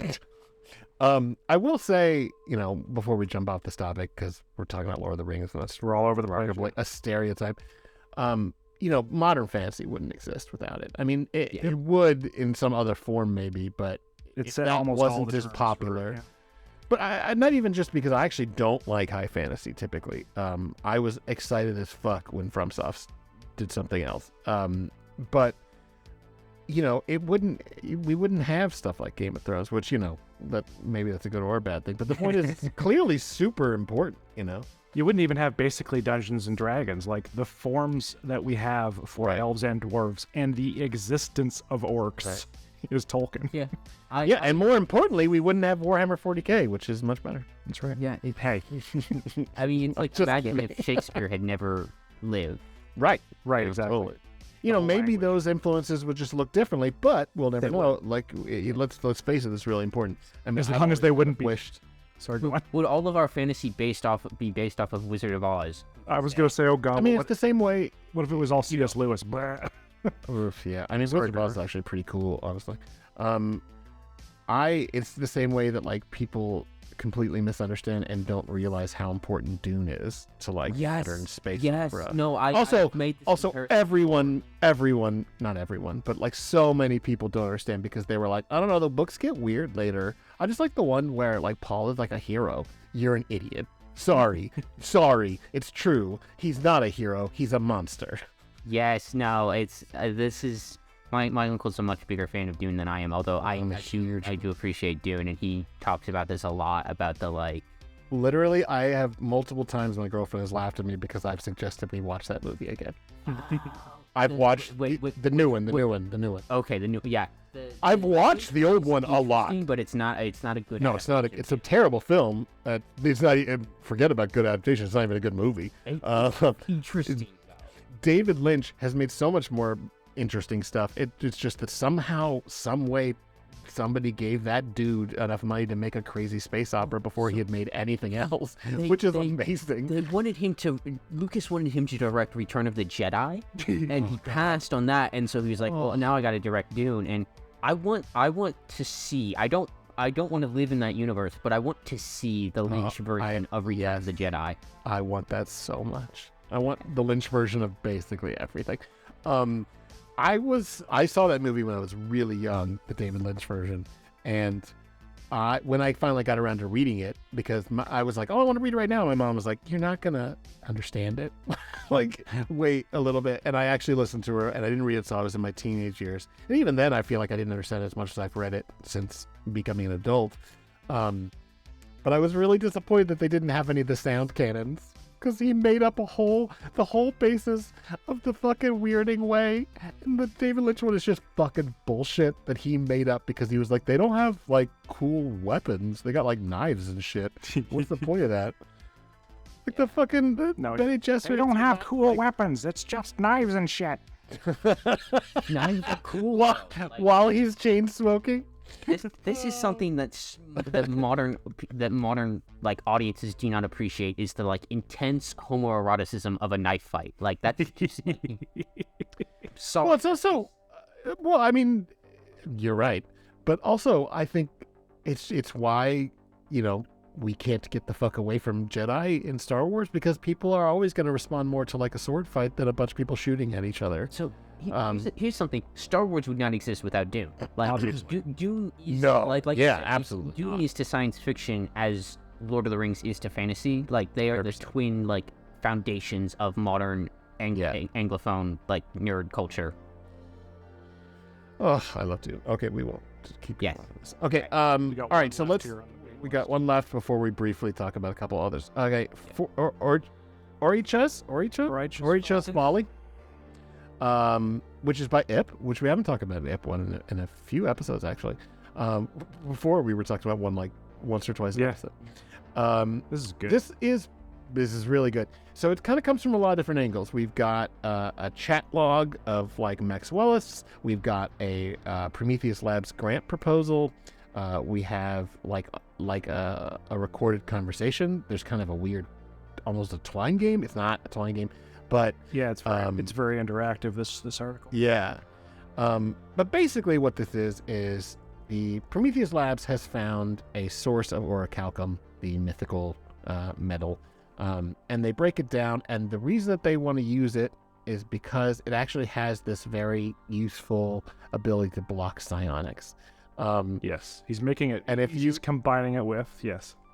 Yeah, and if you know about old bullshit stuff that happened on the wiki that we just don't talk about anymore, there's beryllium bronze, which is kind of stuck around, and then there's telekill alloy, which is what this turned out to be, only it's a really funny kind of takedown of that stuff, in my opinion. Oh yeah. Because the idea is it's going to be able to block psionic abilities, which is a growing number of people. Something like 10% of people show basic abilities, and it's only getting worse, and some of them could develop reality warping abilities, and then, the long night would happen, and the demons from the warp would Anyway. The alloy is discovered at a shipwreck because it's, off the coast of someplace in Greece, because, oh boy, this is some mechane stuff. The problem is that a major obstacle in this project comes from a side effect of exposure to the alloy. Individuals who undergo prolonged exposure to the alloy develop symptoms similar to those of the autistic spectrum. And we believe that they are slightly altering the alloy's composition will negate this effect. Hey, real quick, this is Grigori. I just wanted to explain, I'm not laughing at the idea of somebody getting autism. That's a serious subject, but more the idea that being exposed to a metal could do it. This is the way that Ip is frequently making fun of pseudoscience, in that there are so many bullshit reasons why people think that people develop autism. I thought it was funny that it's telekill that's causing it. That's just to explain. Right, it makes a certain amount of sense because it's blocking signals and it's preventing signals from the brain, and eventually it makes people's brains incapable of interpreting coding.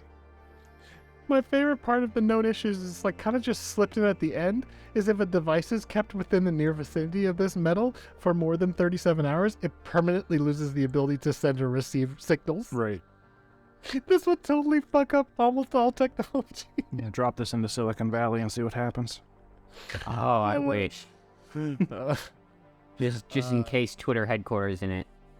Yes, oh god, yes. Just in case Elon Musk in it. Yeah. Well, he doesn't have any devices. He's stupid. Testing with us, we just can't. We're all going to be hunted down now because in case Donald Trump in it. It's I mean, he's, without an air hole, obviously. yeah.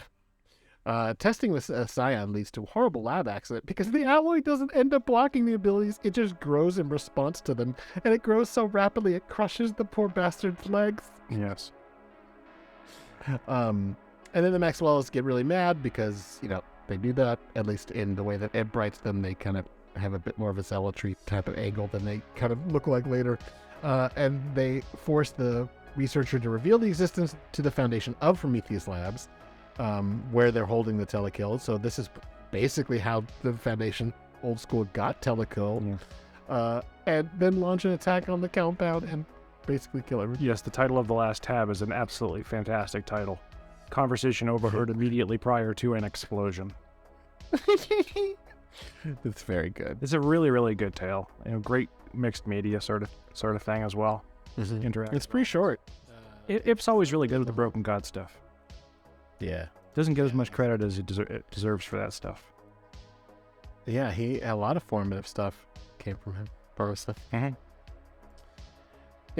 Anyway, this is another way that you can just pull in Prometheus Labs in an adjacent way to make it, kind of be the kernel of a story or the impetus of a story. Yeah. They're really effective. Yeah, there's also the implication that they make implants as Maxwellists.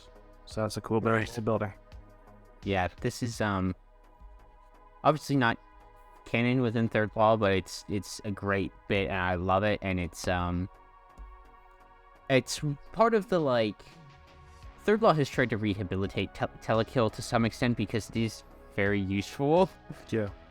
And so this is one of the things that's informed that, the idea that maybe Prometheus did make telekill, and maybe it didn't get them all blown up. Well, at least that guy maybe didn't blow up all of their labs ever. Yeah. So we've got a couple of more that we're just going to briefly talk about. That you did both of these. Yeah. I read them both. They're fantastic. Yeah. So I really like the first one. The first one's so good. Preliminary report of J.C. Randall upon his party's efforts to catalog the multiverse. So Go ahead. this is part of the thing with Prometheus Labs is the idea that they founded in 1892, and Right. that's a very interesting year to have been founded in, because if you think about the companies that still exist from the 1890s, it's companies that eventually became General Electric and stuff like Westinghouse, Edison and stuff like that. Mm-hmm. That then there are not a lot of actually Nintendo. brands like that. Nintendo. And so Nintendo. Yeah, playing cards. yeah, Nintendo was making playing cards. Yeah. So the Prometheus goes through a few different eras of how they operate, and initially they are kind of based on this British model of a almost kind of not East India Company, but Yeah, charter corporations. yeah, charter corporation. We're just doing stuff, and we're closely linked with the state, and it's a bunch of old guys in suits smoking cigars and talking about stuff. And so this is from later in that era, 1927, and they're actually a serious scientific endeavor, but they are still very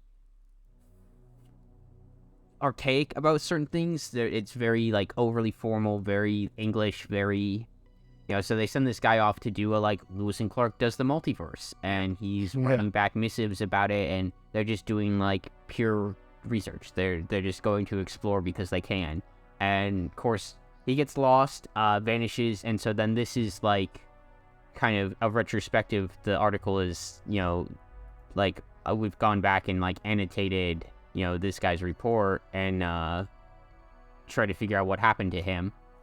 Yes, because it ends up as not being Lewis and Clark. It ends up being Franklin Expedition does the multiverse. They go off and they don't come back. Scott, the Scott expedition to Antarctica was a big influence on this as well too. Scott, Shackleton, these Arctic. I could feel the happening Arctic stuff same radiating era. that's for sure. Yeah. So it's I will say that my favorite part about it, because they go off into the multiverse and disappear immediately, and this is supposed to be the report they sent before they headed out, that the way that you get around that, because obviously you would want them to be able to tell about what they ended up getting up to while out of the multiverse. But this is the first report, and we don't even know what happened afterwards. But we do, because at some point they get, they get, what is it, desynchronized with our baseline timeline. So we're hearing where the report is talking about 3 or 4 weeks into the report, even though it was written before the party actually set out.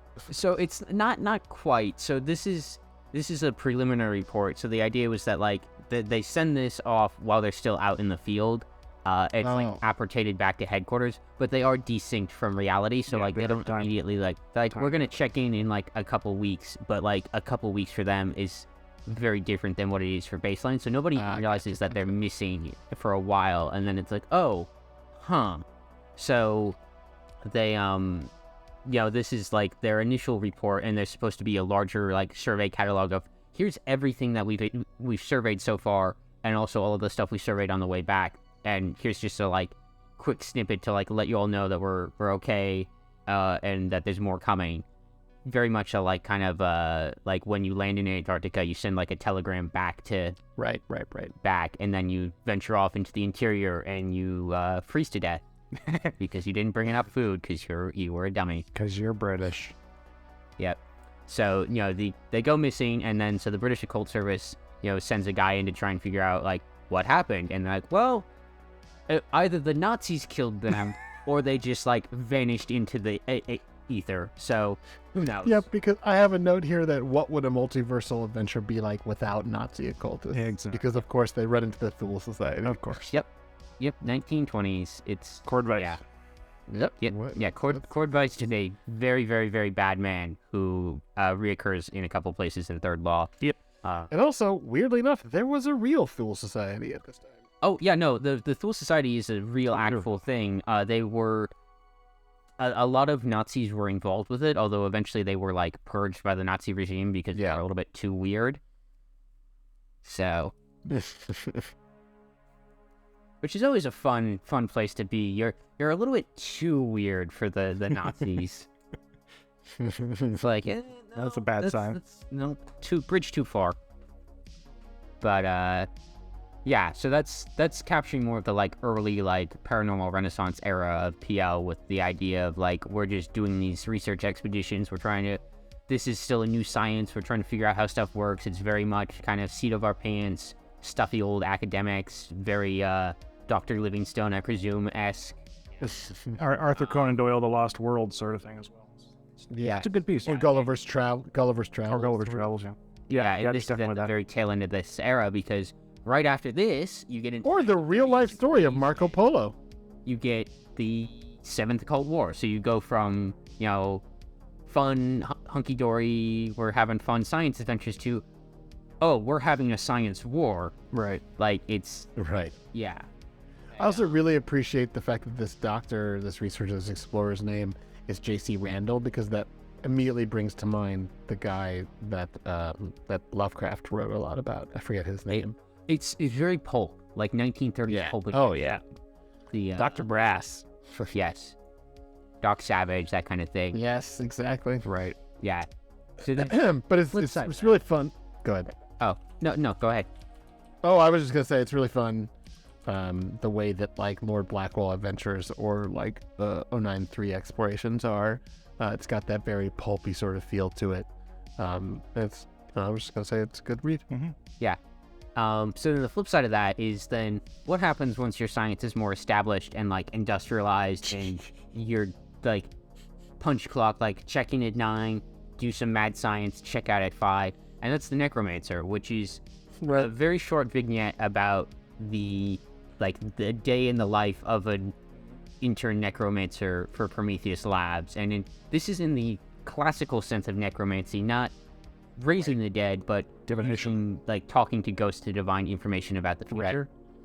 Classic, like Odysseus goes to the underworld and like talks to the ghost of Tiresias.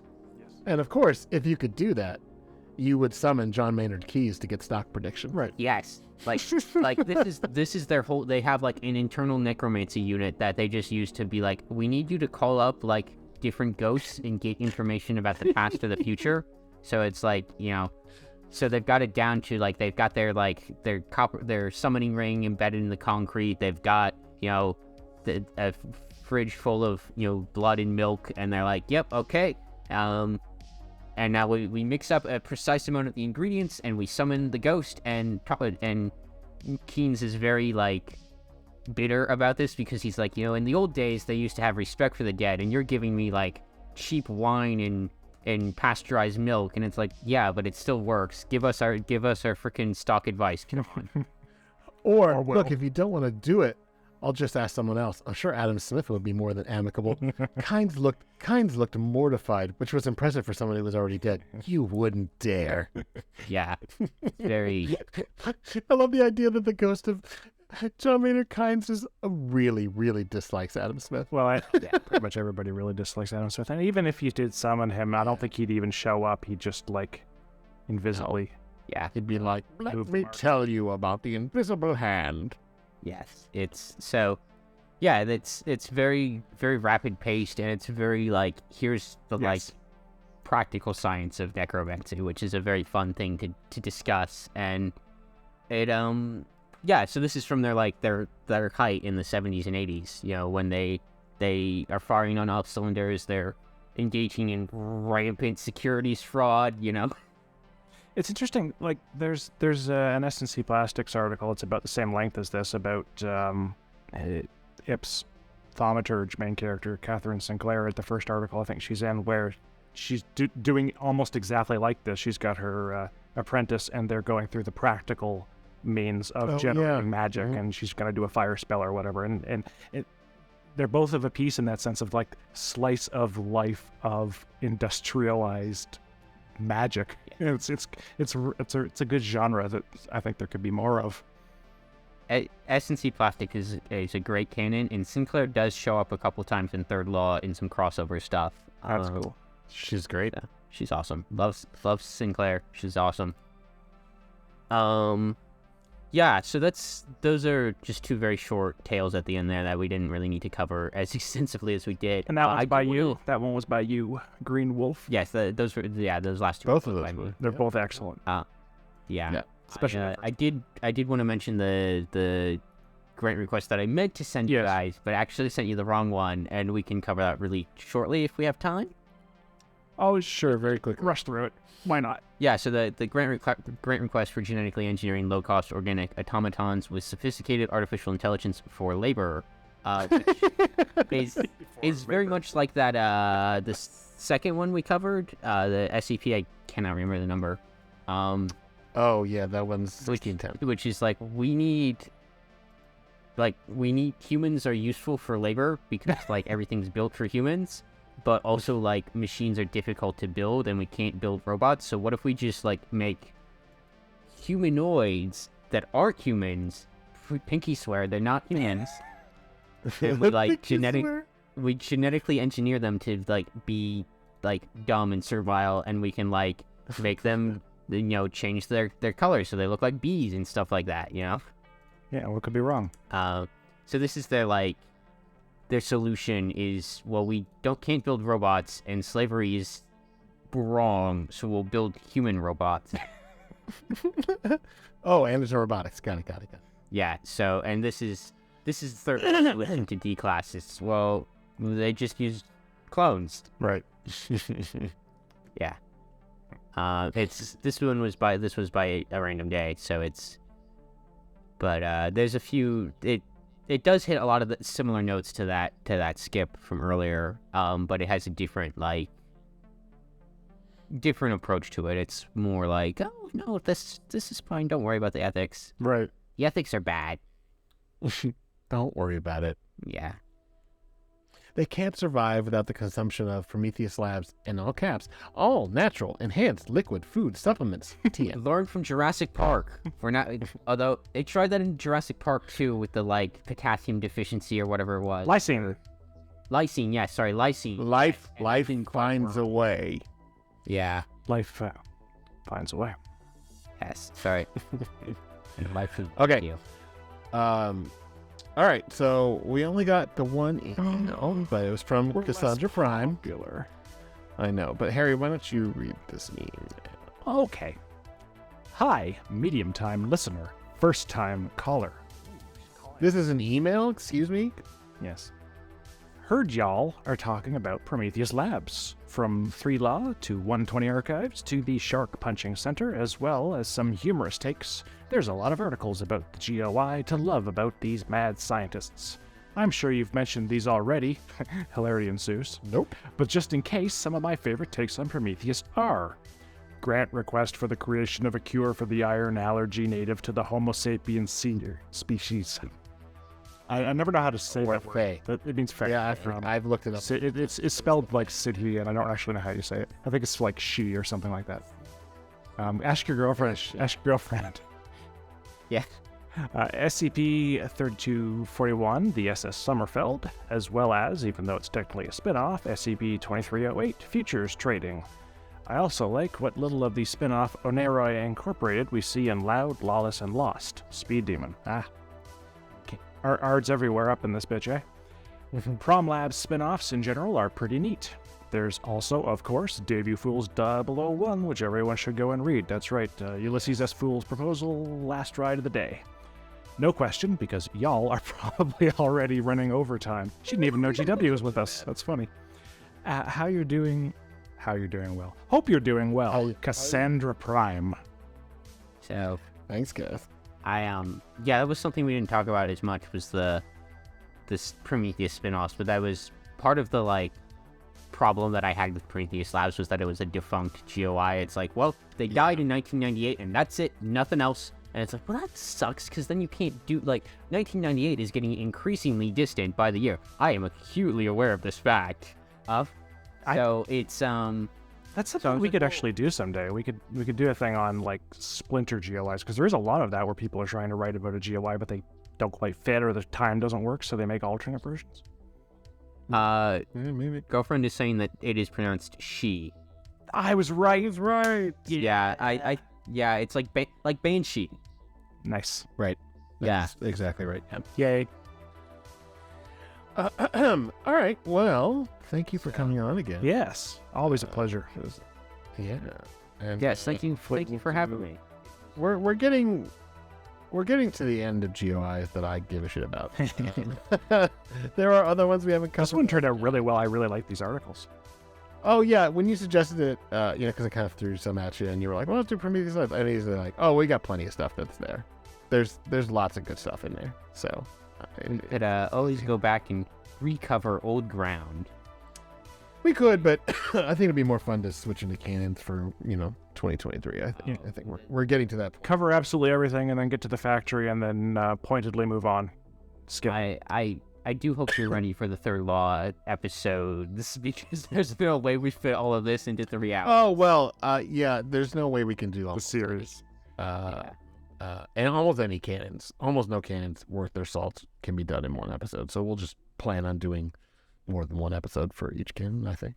Sounds plan to me. A planning, if you will.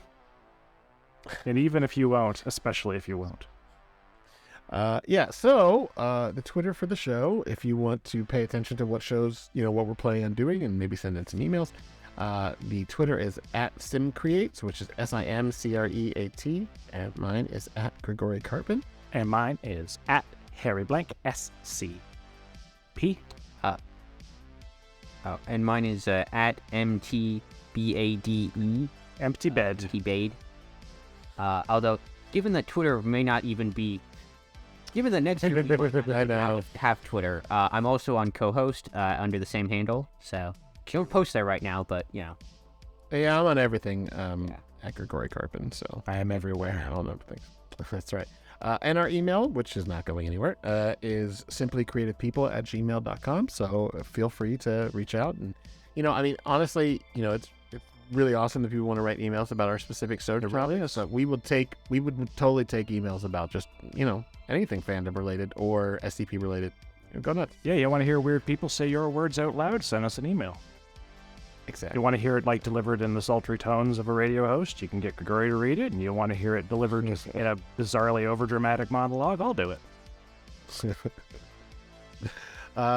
Yeah. And, if you want to support the show, visit our show page or these are either one of our co-files. thank you for listening. Sorry it's been a little bit since the last episode. Though we will be doing another episode hopefully this weekend. So Whoop, whoop. Oh, exciting. Very. yeah, we're going to do another horror episode with this John. Excellent. Such a good time. First one was fantastic. And this was also fantastic, so thanks again, GW. Yes. Thank you. Yeah. No, thank you for having me on. It's always great to... The 4 times I've been here, it's always been great. It's always been great. Well, it was great both times for us as well. I'm Or you glad it wouldn't was- have been asked back. Glad it was good for you. It was good for me, too. Well, looking forward to doing another one of these in a year.